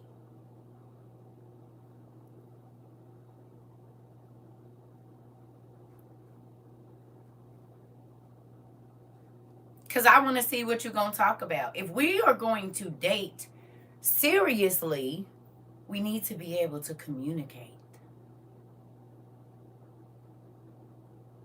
I'm going to ask you some sticky questions, and I'm going to ask you some old random questions that don't have nothing to do with much. And then I'm going to watch your face when you answer. If you look away, if you look at me dead in my eyes when you answer, I'm paying attention to all of that. And even though I don't say nothing to you, when I get home, I'm gonna write it all down. Whatever made me feel a type of way, and so then when I go another time with you or whatever, talk to you or whatever, I'm learning your mannerisms is what it is. Yep, I asked you, do you want to go on a picnic? You know what I mean? But not nothing with a whole bunch of food. Just maybe some fruit or something where I know it ain't gonna have to. It ain't nothing where I can hide and just kind of really be in my plate. You know what I'm saying? Get them in a place where it's not too loud so you can hear everything that they're saying. Like those kind of situations help you kind of gauge a person, because then too, like, do they even like to do what you like to do? You go out to eat, y'all get it in, and then you find out they don't like none of your interests, but you've already given them you. And then every time you ask them to go somewhere or go do something, they don't want to do nothing. Well, had you have known that prior to giving your body, you wouldn't feel the way that you feel right now. Like they don't want to spend no time with you, or they don't want to do this, or they're not interested in the things that you're interested in. Yeah. I'm going to buy you a book. I'm going to see if you even try to read it. I'm going to do all kinds of stuff because I like to read. So I'm not saying you have to read, but I'm definitely going to be talking to you about the books that I read and asking you questions. So if that irritates you, or if we on the phone and I'm trying to tell you about books that are things that I learned and that's not appealing to you, we're not going to work, because I'm a sapio and I like to play in your head. You hear what I'm saying? I want to know what you think about stuff. So yeah, yeah, bookstores are very good dates. I've done that too, because I want to see what kind of books you're going to pick up and do. See if you just look at, I pay attention to a lot of stuff. And that's why I was single in most of my 20s and most of my 30s, because, I dated, but not seriously. And date to me is go out to eat, or, we chilling, we can go to the movies, you can come over here and eat. I ain't tripping, but all that extra stuff, nah, we not doing that. Mm-mm. Yeah, I experienced that, and it was hell, because I was used to going, and he wanted to stay home, and it irritated me, right? Or they lie and say they don't, but it's because you gave up the goods already. I'm trying to tell you. And that's why I just be like, no. Mm-mm. Because the frustration is not worth it. It's not. It's not worth it. And you spend all this time investing in a person that, and we've all been there. Whether it was a sexual relationship or whatever it was, we all done been there. It could be a friend. You're the friend that's always giving and always driving and always doing this and that, and they never reciprocate that to you. So it's a real thing of being in a situation where you can get what you are putting out, one, and two, if you're not an unfaithful person, right? It's hard really for you to not get what you want from the person that you're with. If you're a faithful person, now if you a cheater, or you constantly keep you one in the chamber, it ain't gonna be nothing to you. Well, this is a class I needed for sure at 4 o'clock in the morning in the UK. Not busting your head as soon as you wake up. Okay. Okay. You hear me? Yeah. Yeah. And I'm not a cheater. So with that, I'm not gonna cheat on you. I'd rather leave you and be on to the next thing. I'm not cheating. I'm not gonna cheat with you, and I'm not gonna waste my time. I'm not wasting my time. I am not wasting no time. I don't know how much time I got to waste. And even when I was young, baby, once I saw that you wasn't what it was, I was not holding on to you. I'm about to let you go. I don't care how much it hurt my heart. You gotta leave, because I'm not about to be angry all the time. And if I can't trust you, or You like it'd be too much. And that's why I used to be single, and that's why I'm single right now. Especially when they say I don't read the Bible. You know what? This the thing. At one point I didn't even care if you read the Bible, but you gotta have something between your ears, man. It can't just be everything that's going on out in the world. Like I'm, and that's why y'all girl be in here by herself. I'm particular when it comes to certain. I don't know how my ex husband got in. I think because we were just friends, but I like somebody that's gonna play in my head. I'm trying to tell you, because if you can't get my mind, my toes wiggling, and I'm not talking about nothing that has to do with intimacy as far as touching or any of that, like you don't, you do not make my neurons fire, honey, and that's not gonna. I started watching your lives when I was pregnant 2.5 years ago. You've helped me a lot. All right, Danae. That made me excited. So that baby about to be or is 2.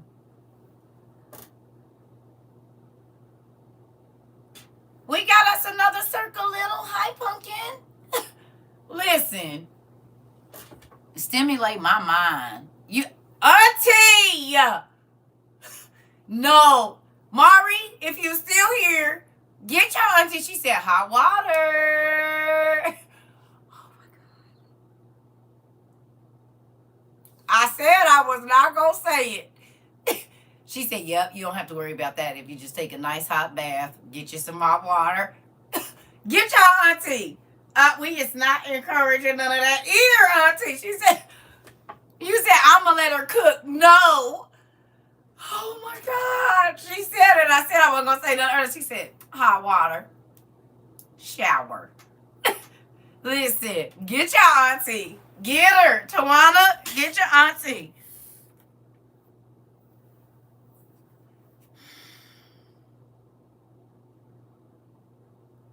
No. We are not encouraging that. No. Lord Jesus. See? Sometimes I don't even know what to say. Oh, auntie. Listen here. Up. Get your auntie. Get her.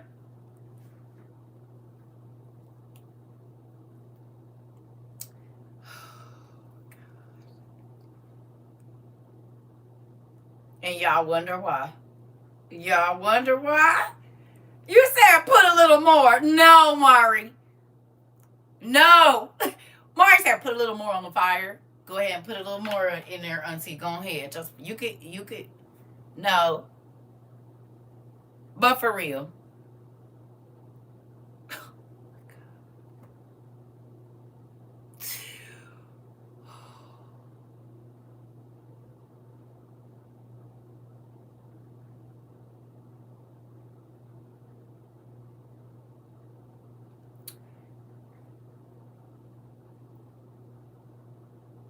I'll be right back. Cause sometimes y'all leave me. Let me make me some coffee. That's what I'm gonna make me some. I ain't gonna make no comment. I'm gonna make me some tea, and I gotta run.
All right, y'all. Sorry, I had to make me some tea because I do not want no coffee because I do not want to be up all night. And I really want to switch this lid, but they got coffee in it because I don't want to lean this up and it be bad. What you just said over here?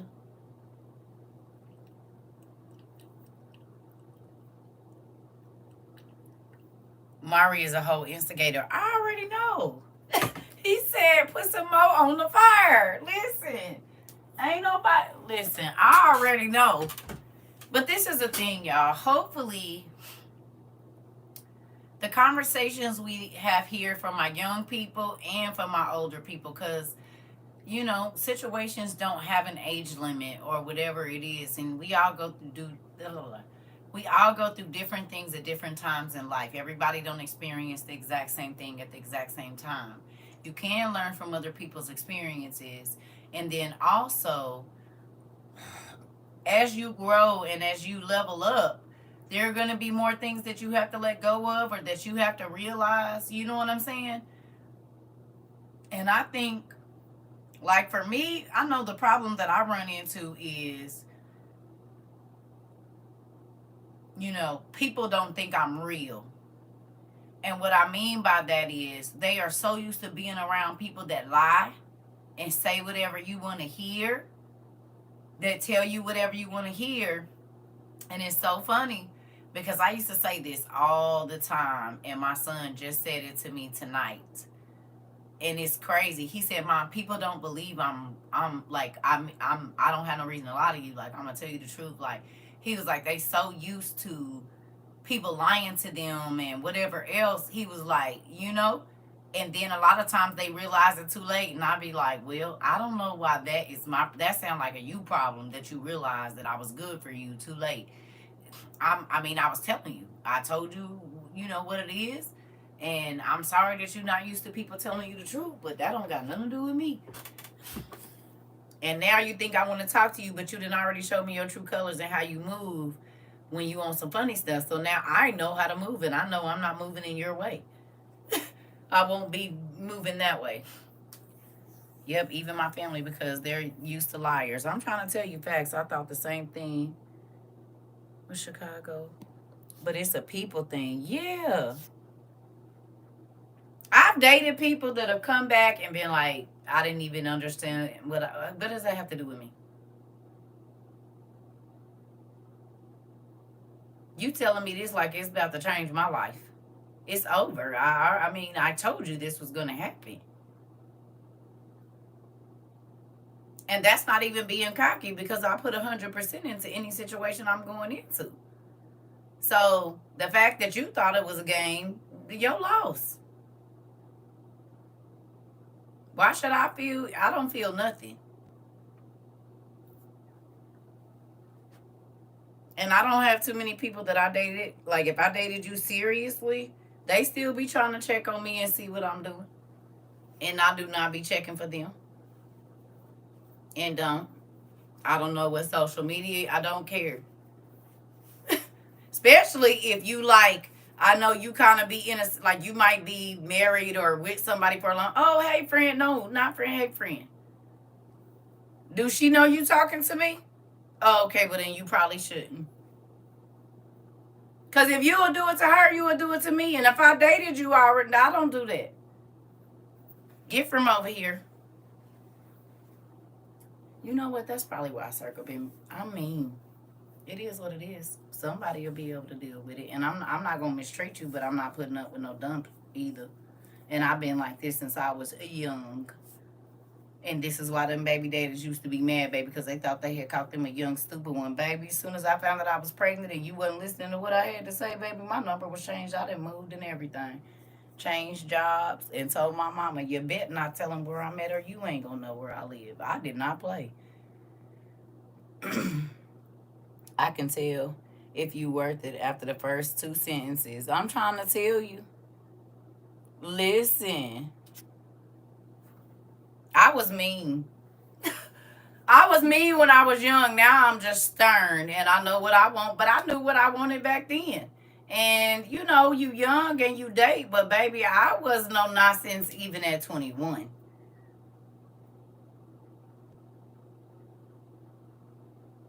My son's dad thought that I was about to be on some baby mama stuff. Boy, please.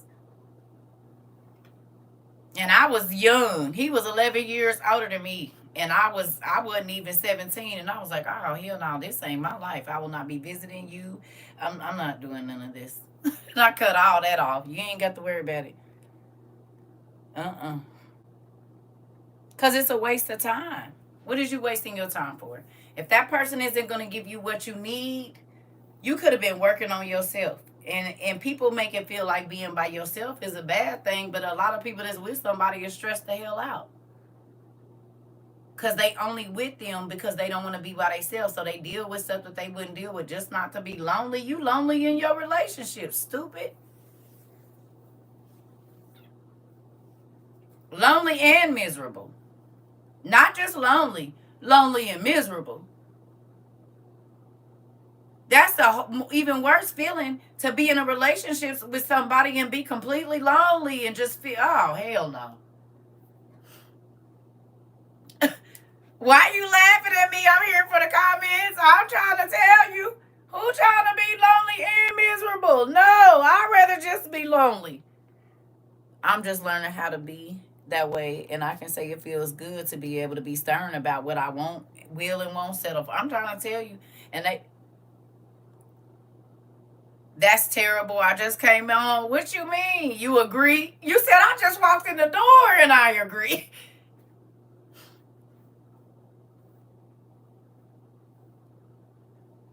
I smile every day right now. You said get out my business, girl. I'm trying to tell you. Ain't nobody got time for that. Just to say I got somebody and they probably, and I got to keep asking them, do they got somebody else? Oh, no. Tell me what it is. Tell me what it is. You hear me? If you, and then too, this is my thing. If you will lie about who you're giving your body to, I cannot trust nothing you say. If you will lie on your own body parts,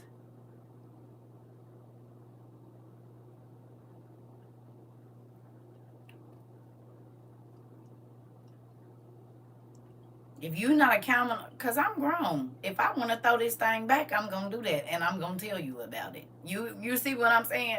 And I'm not saying cheat or anything like that. I'm saying if I'm interested in a person and I'm not in, like, I'm not going to lie. Or if I was intimate with someone 2 months ago, which I haven't, but I'm just saying, like, I'm not going to be like, oh, it's been a while. It's been about 8 weeks.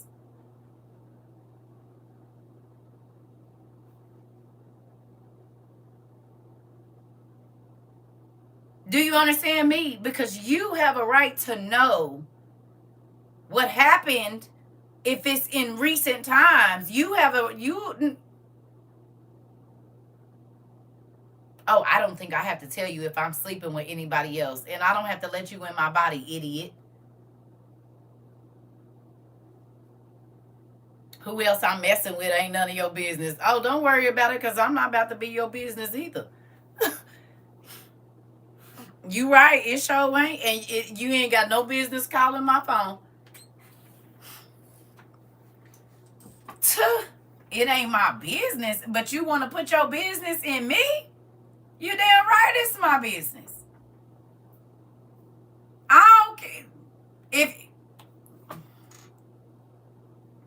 Let me sip my tea and stir it. Because I don't even know where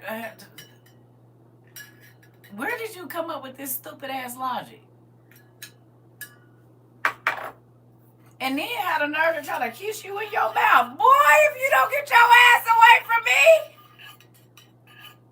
You don't want to tell me where you put your body parts, but I'm supposed to touch them?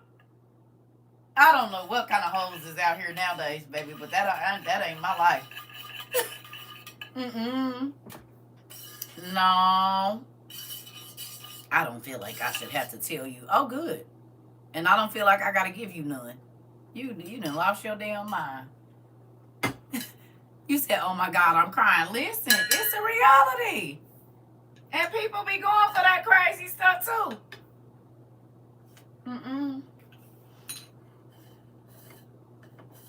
Nope. I'm asking you, how many partners you had in the last, how many times you done got domed up in the last, because you don't have to have sex with nobody to get an STI. Not, in the bump and uglies. You can get domed up and get an STI. So I'm asking, have you slept with?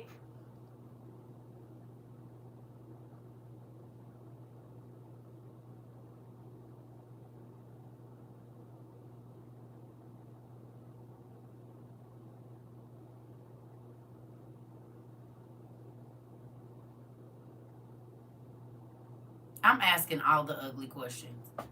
That part, and it hasn't even been safe for people to be kissing, and I don't, and don't. I probably didn't even kiss my husband 20 times the whole time I was married because I didn't trust that nigga. Kiss me on my forehead. He said, I'm not your daddy. I said, well, you ain't my husband either. You just don't know it. Because you sure don't treat me like a husband treat a wife. So evidently, we not nothing. I got to trust you to put my mouth over your mouth. Look, and don't. I will turn my face and put my elbow up so quick to you. If I can't trust, listen. If I cannot believe the words that come out of your mouth, I will not touch my lips to your lips.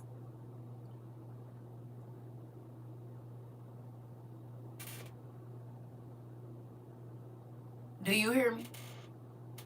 If I can't trust your words, the words that's coming out of your mouth to my ear, why would I trust putting my mouth on your mouth? And that's the same mouth that you use to lie to me or to deceive me. Are you crazy? I do not want none of that lying breath in my... No, that's probably why I've been single, because no.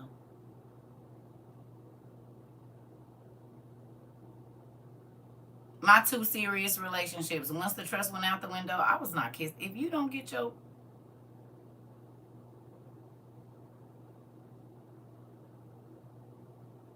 And I say, I don't know what you do.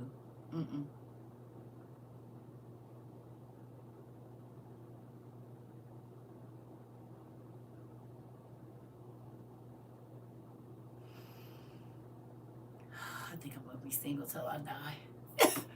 I just might be single till the end of the world, cause baby,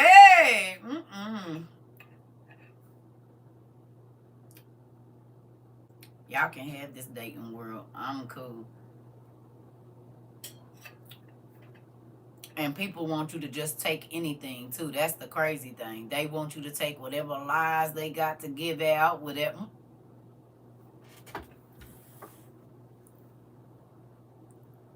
Listen, it's been scary, and that's why it was scary in my 20s. It was scary in my 20s. When I saw how people was moving around, I was like, whoa. That's why I say I feel like my kids saved my life, because they kept me, like, I wasn't gonna bring a lot of people around my kids. So there was a lot of things that kept me. I'm not saying I didn't date, but it was very standoffish and kind of, you hear me? Like, and people used to be like, you overreacted. No, you just used to chicks being happy to have a nigga around, or a piece of meat, basically, because you really don't be, you ain't helping her with nothing. You coming and laying pipe and leaving, throwing her a couple of dollars and bringing her kids to McDonald's, but you really are not there for her. No, thank you.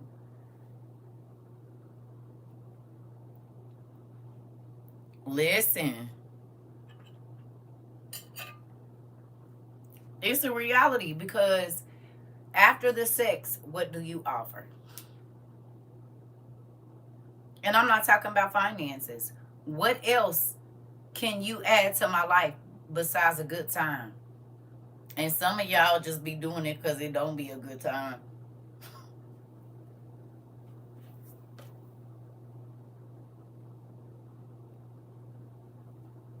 You just want the affection and be mad afterwards. I'm not wasting my time. It better be a good time for a long time or I don't want it.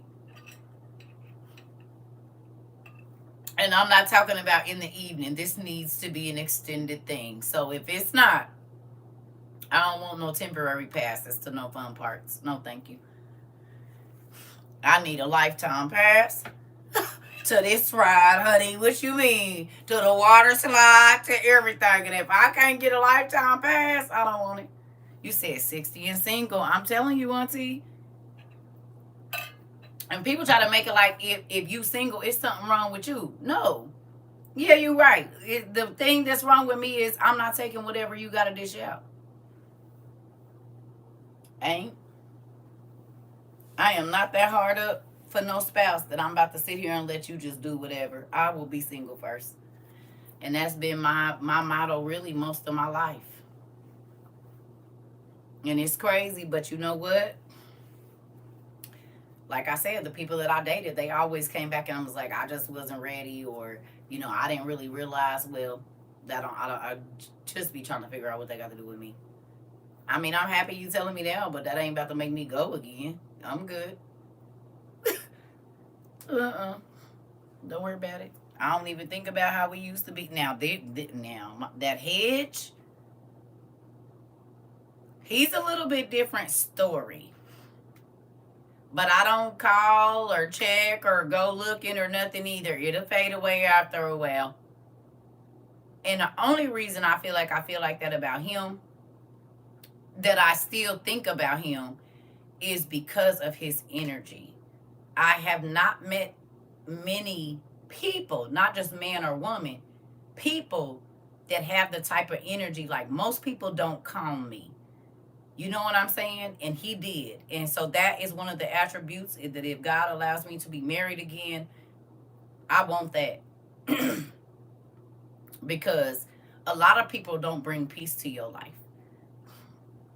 A few seconds of pleasure, but a life of pain. I'm flashing because I ate that chocolate. I'm like, why I keep doing that? Ate that dang chocolate. Right. So, I mean, I think more too, as you get older, it's not about all of what it looks like. You're looking for companionship. You looking for somebody you can sit on the couch and talk to, or y'all just sit in the same room and breathe, and that's enough. You know what I'm saying? Because once the gifts, and I mean, it's only so many gifts you can buy. It's only so many positions and this and that you can do. So after you've done all that,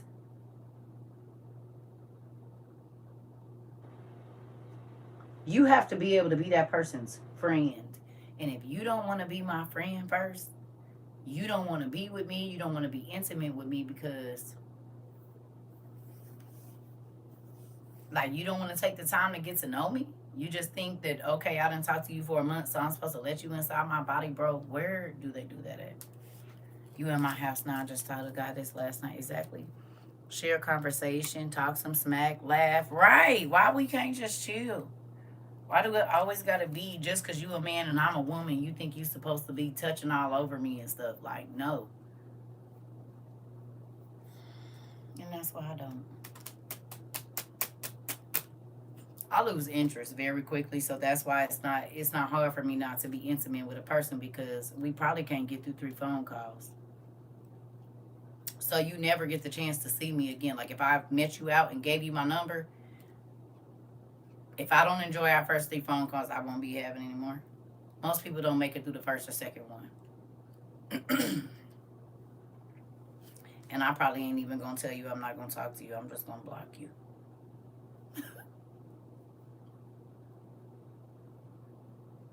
I know it's not right, but it's what I do.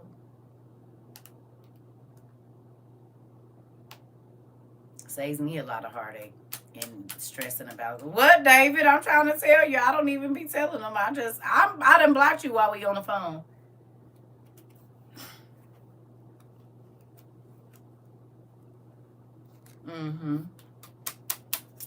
I done blocked you while we on the phone.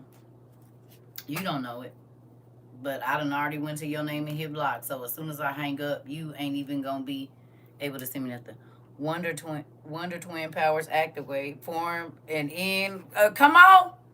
I'm trying to tell you, hey, Rika. You said, dang, that's chilly.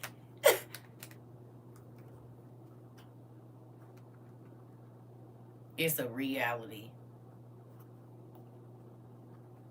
Probably one good phone conversation. Most people don't make it to two. I'm serious about that. Very few people have made it to two conversations. So then I know I won't see you. Because I don't even want to talk to you.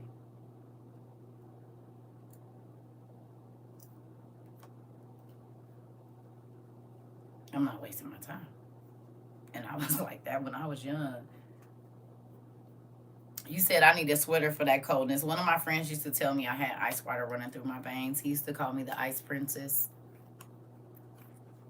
He said my heart was cold as ice. Boy, I kid you not. He said, hey, ice princess. I said, can you please stop calling me? I said, why do you call me that? He said, because you got ice water running through your veins. In real life. He called me that for over 10 years. He'll still call me that sometimes right now. I don't have ice water running through my veins, but because I love and I love hard. But if I don't love you like that, well, you don't get that from me. It's a reality. It used to hurt my feelings though. Sometimes I'm like, don't say that. You make it like I'm just. He said, you are. You are, and it's the truth. I mean, if I like you, I like you. But if I don't, you'll know. You gonna know it. You is not gonna have to second guess it or nothing. If I don't want to talk to you, you're gonna know. I'm not a beat around the bush type person.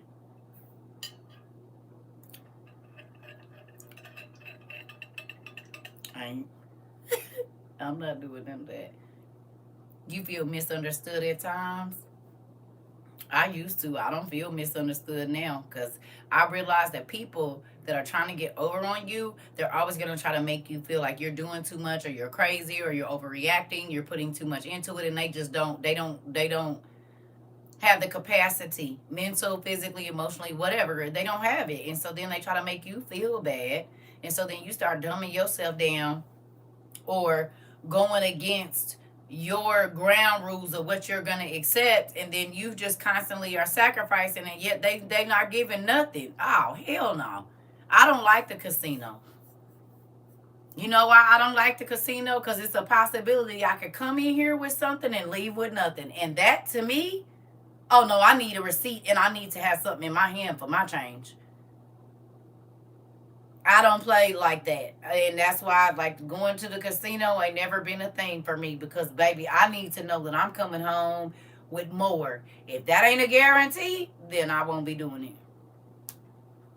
I might buy a dollar or two scratch off every once in a while, but spending old 100 and 200, and then I'm just out my money and I don't want $3 back. Oh baby, no. I can't do it. Thank you, Pumpkin.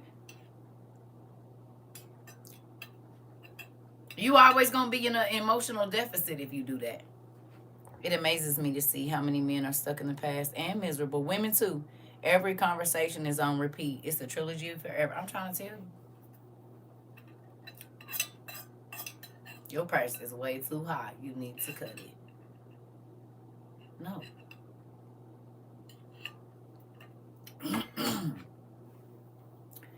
They gonna keep on zapping whatever it is that you give them and keep on giving you nothing. Mm-mm. And that's friends too. That's the friend that always wants you to help them do something, but they told you they was gonna help you do something and you never hear about it. And every time you bring it up, they switch the subject. This can apply to anything. It ain't just, intimate relationships. It could apply to your boss that you always do the favor for them, and then whenever they need to come do, they act like they don't know. Oh, baby, no, I don't do one-sided nothing. I don't do one-sided nothing. Their communication skills and consistency is so low, we need to ban it. I'm trying to tell you. Listen, Maury.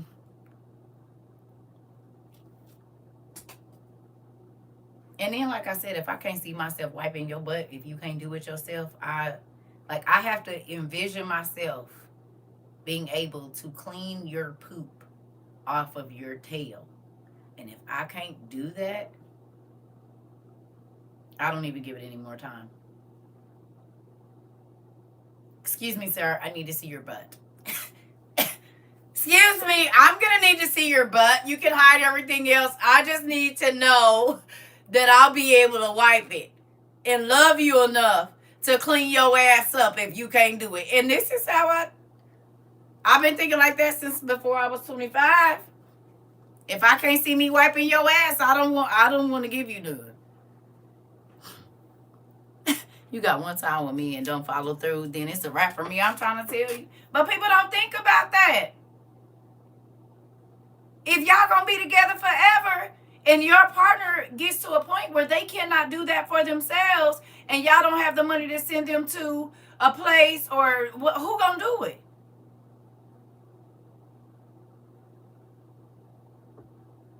And you better hope they can wipe your butt and want to wash you up. You said you had me spit out my Jesus juice. Turn around, sir. I need to make sure that I'll be able to get you clean, because I don't know. All butts are not created equal. Just put it in my head. But listen. And yes, y'all, TT, cousin, auntie, niece, it's crazy because this is the stuff I think about. If you can't see yourself wiping that person, if they, like, God forbid, have a stroke or something, and one side of their body doesn't work and you have to help them, I mean, what is you in a relationship with them for? Because it's supposed to be until you get old. What if they, you only with them for the way they, put that thing on you, whatever that is, and then y'all get married and it stopped working the next year? What else do y'all have?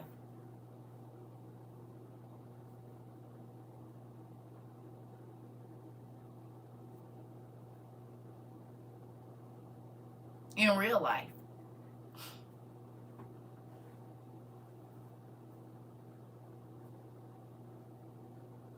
Through sickness and health. Right. Right. But I'm saying, if you're only with a person a year, you get married, say y'all been dating a year, 2 years, whatever, y'all get married. We'll even give you to the 3rd year. But the only reason that your real connection with them is physical, once that leaves, if that was your only connection and you are the spouse that is not able to perform, will your spouse love you enough when your parts don't work? She love you now because you can throw her back out, but what about when you can't touch her like that? Then what? You gonna let her go get some every once in a while somewhere else? Do you think that she would love you enough to stay even though you can't please her like that anymore? Like, people don't think about that, but that is the long-term stuff that you're supposed to think about.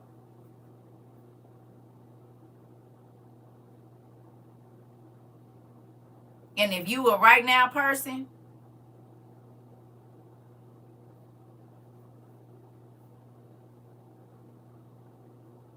to be honest with you, that's another reason why I divorced my husband. He can only see what's right now. It's real in here every day, David. I tell people first off that I only have 3 toes to see where their maturity level is at. Come on. Come on. That's good. Right. That part. Right. Exactly.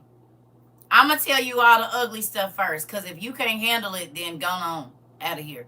And I'm not saying that's ugly, but I'm saying I'm going to tell you all the not problems, but you hear me?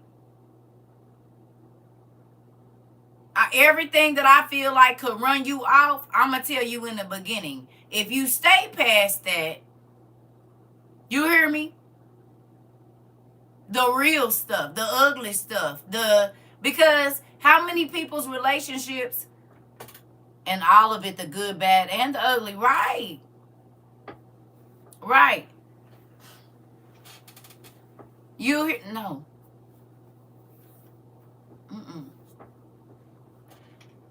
I just got 5 toes, and you got to put on the plastic ones. Auntie, Listen, I'm trying to tell you, it's a real thing. It's a real thing. It's a real thing. Listen, okay, I got lupus. Sometimes, I mean, if I have a real bad lupus crisis, I'm not gonna be able to get up and cook. You might have to help me to the toilet depending on how much pain I'm in.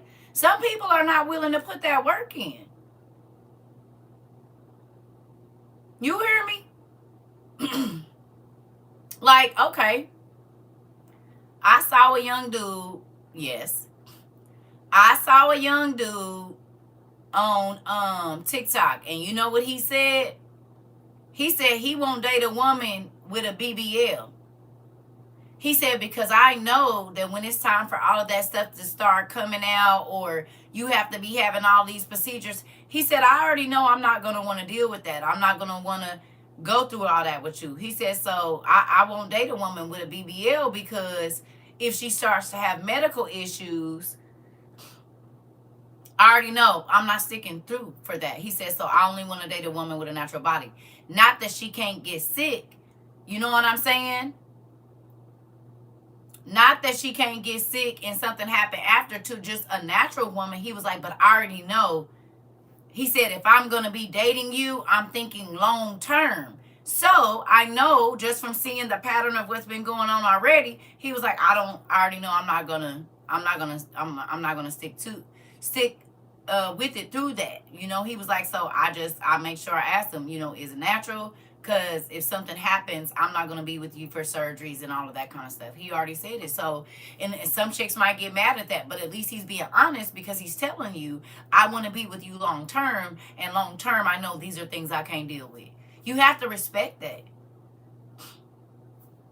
That's like guys used to tell me, girl, you is fine and you got your stuff together, but I don't know if I could date a woman with 4 kids that's not mine. I can't get mad at him and say, oh, what's wrong with women with 4 kids? No, because I could try to make you date me and then you treat my kids like crap. I can't be mad because a man don't want to date a woman with 4 kids. It didn't hurt my feelings at all, because I would rather you tell me the truth up front than you be trying to act like my kids don't exist and think that I'm going to mistreat my kids because you're here. I can respect that, homie. I can dap you up. You know what I'm saying? I ain't sad about it. That is not going to hurt. The matter of fact, that make me respect you even more, that you could be honest. You hear me? Because you tried to talk to me. I didn't try to talk to you, and clearly you saw this van, but moving on. You hear me? I ain't even, all them kids yours, all 4 of them. And is. And please don't say the raggedy, crazy, do they need a stepdaddy? No, they don't. Who even talks like that?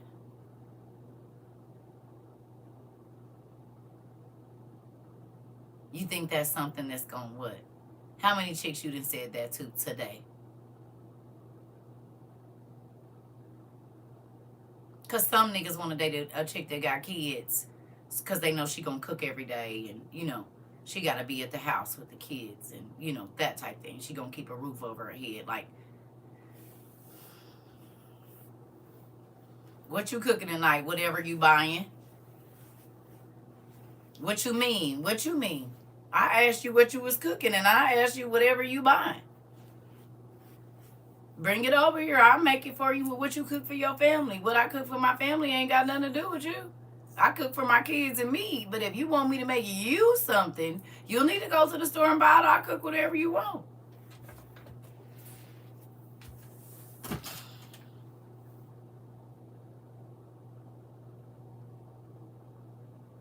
That part, auntie, I don't like when I say I have 8 and they say that thing must be good. Oh, I already know.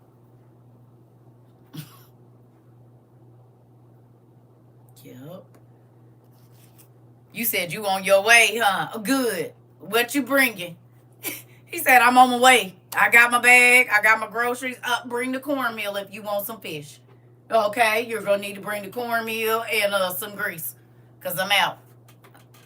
You said I'm bringing everything. I know that's right. That part. I cook whatever you want. You just need to buy it. And then over time, I'm going to do it. But you're not just about to be, you know what? Okay, maybe I am mean. Just come to terms with it. Maybe I am mean, hell.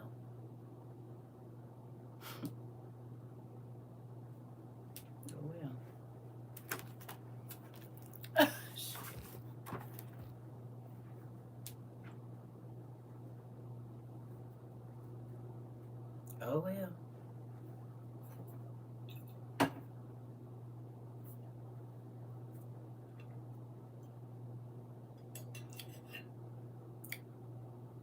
Yeah. No. I used to be mean. I'm getting better, but I'm still not gonna tolerate no dumb stuff. Listen, I'm not. And that's why I don't care about. I mean, granted, everybody wants somebody for the most part, but it ain't about to take over my life where I'm just about to be dealing with dumb stuff. Mm-mm. I will find something else to do. Now, do I wish I had somebody to come over here and play this PS5 with me? Yes. Yes, I do, because I get tired of playing it by myself. And I got to be careful because people be recording me. And then they wonder why I don't be wanting to get on certain stuff because I be and said something. And now that I know that folks just be recording me, that's why I ain't played with none of y'all. Because I'm going to be cussing and going crazy and then throwing my thing. And I got all kinds of stuff. It's a whole bunch of games I got in there. I'm learning, though. I'm not a gamer. I'm an entry-level gamer, okay? But I be wanting to play, and can't because... But I got, like, Call of Duty. I still don't even... I'm learning. My nephew then sent me some... He sent me the tutorial.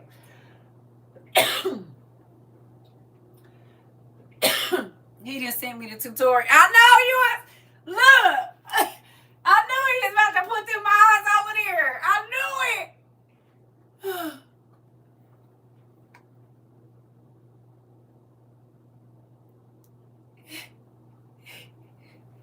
I thought you was out of here, Mara. You done came back and put the eyes up. I already knew who it was. I already knew he was about to put them damn eyes over there. Mm-hmm.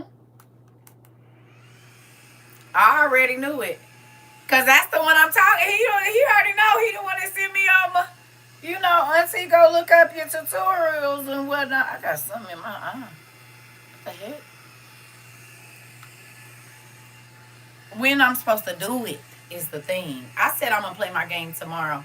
I probably ain't going to do class till later in the afternoon because I do want to play my game. I looked at it. I got to charge my I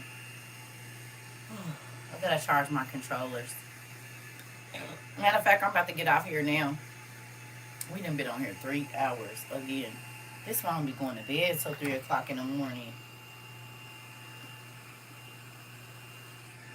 What's today? Is today Saturday? It's Friday.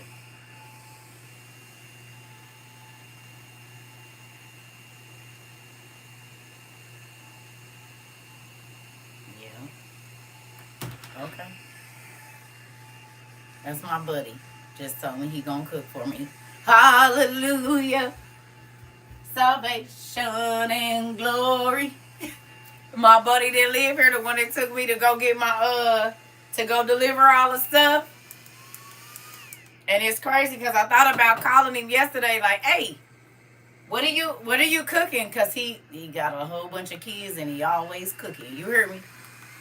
And I'm like, he be barbecuing and stuff. And I was trying to get me some food, but he don't be in town all the time. So I'm like, excuse me, sir.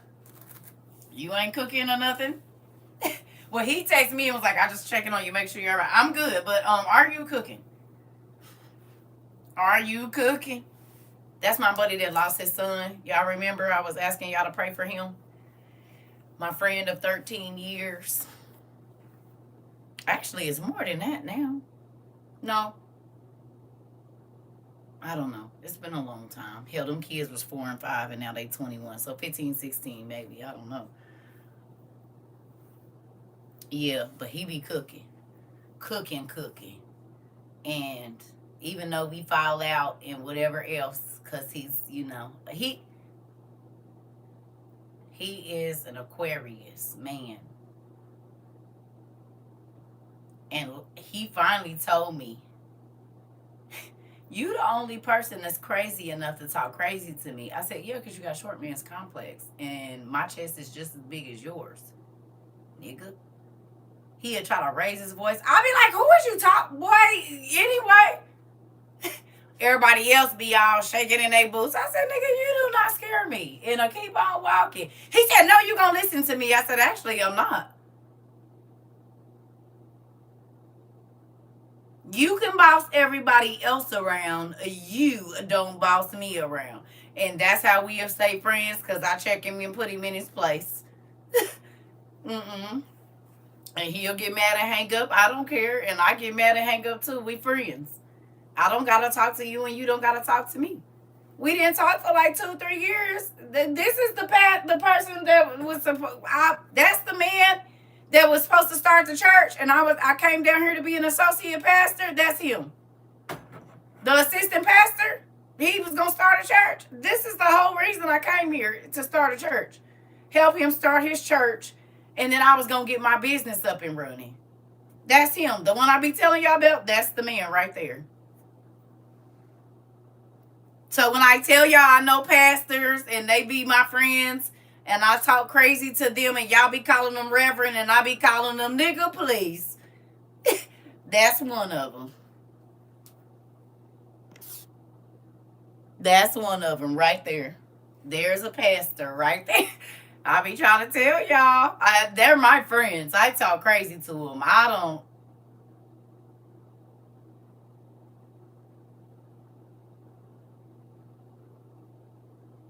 They can call you Reverend. I'm calling you by your name. Better leave me alone. Reverend.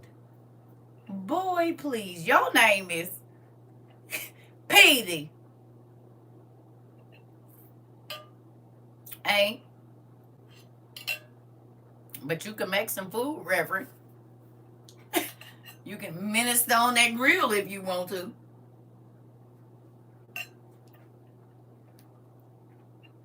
Mm-hmm.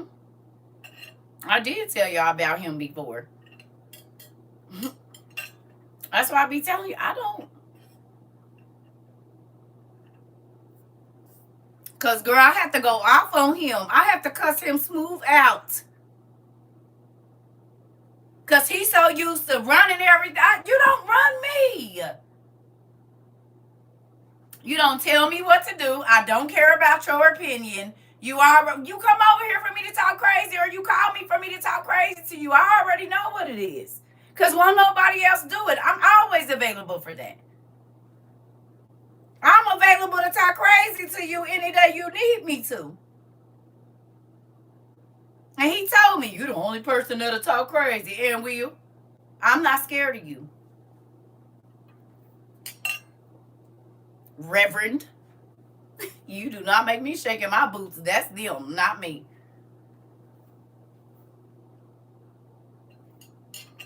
Now, what is you cooking? Y'all think I be playing. I'm trying to tell you. How I am on here, I am in real life. I do challenge him, and that's what he said. That's exactly what he said. And he has been telling me that the whole time I met him. The whole time I've known him, he's told me that. I know. You need somebody to help you. And I will be Nanny McPhee to you too, Reverend. Everybody can get it. I give it to my mama. And she be like, you right. Okay. Get it together. I yell at my mama, not in a district. I be like, girl. And because people be scared of my mama too. I'm not scared of none of the people everybody else be nervous to say stuff around. I be the one checking in.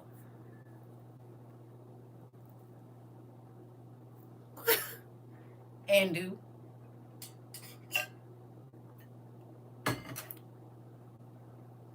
It's my job. He always take me to the leaders. I don't discriminate. Kids can get it. Old people.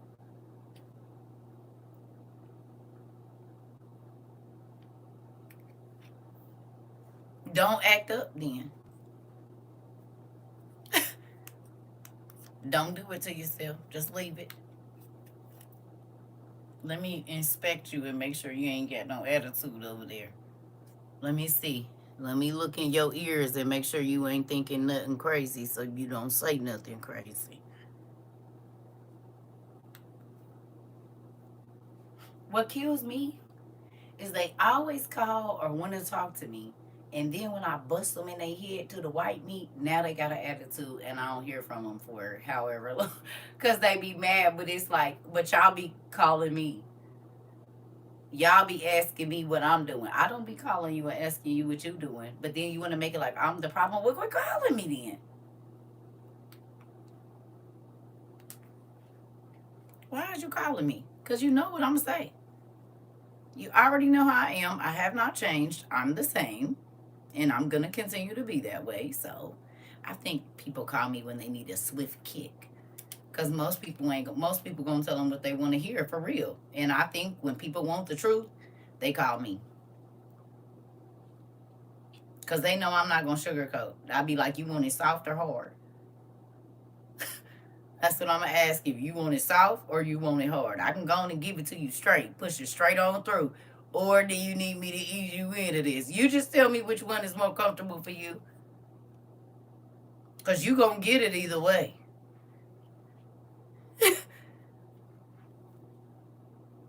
You going to get it either way. You just got to decide what is your forte. Like, what's your,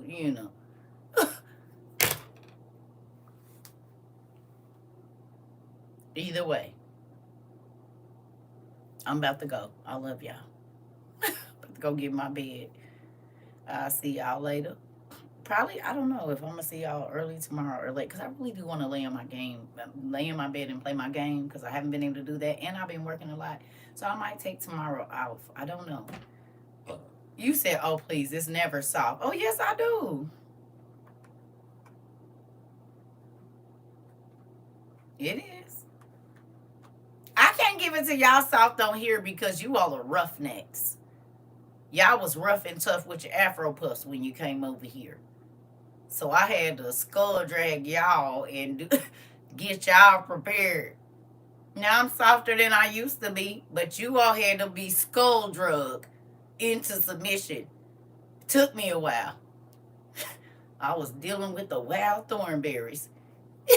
What you mean? Like, no, I had to. It's a rough time over here. Ah, where you come from? You been gone and then came back and was. I'm talking about you too. Listen, grab you by your hair and just drag you like the Flintstone people. Like I had y'all try to get away. I just club you. No, I said stay down. Let's go. Listen here, walking around with my club with a head full of y'all hair like this. I said you're coming out of sin, you hear me? I said you're coming out. And look at y'all. Nice, tamed, and well-behaved folks now. We ain't even got no more problems.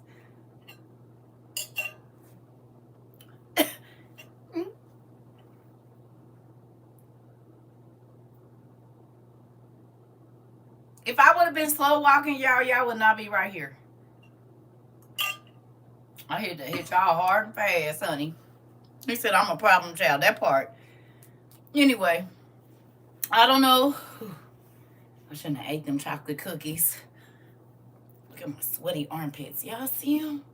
This is why CERCA. Y'all see it? That's why I don't wear shirts with sleeves. You said you definitely keep us on our toes. That's my job. You didn't do nothing. I'm about to go, girl. I'm about to go get in my bed. and lay down because I'm tired now. I was only supposed to be on here for like 30 minutes. And then your nephew called. Then I talked to him for an hour. Then I got back on here. But I'm going to have to go get in my bed, girl. I didn't eat that food, but good thing I didn't lay down. So hopefully I don't get heartburn. You hear me? But I'm about to go and get in my bed and let this TV watch me. Because I didn't got tired. I love y'all. And I don't know. I probably won't see y'all early because I plan on playing my game in the morning. I'm not going to read. I'm not going to do anything. I'm just going to write. Oh, not night. I'm just going to relax. You hear me? I'm going to relax. I'm going to play my video game and just do nothing. So, y'all probably see me later on in the afternoon. I love y'all. Make sure y'all pray over them babies, too. I'll be checking on your PayPal progress on Sunday for Call of Duty. Bet.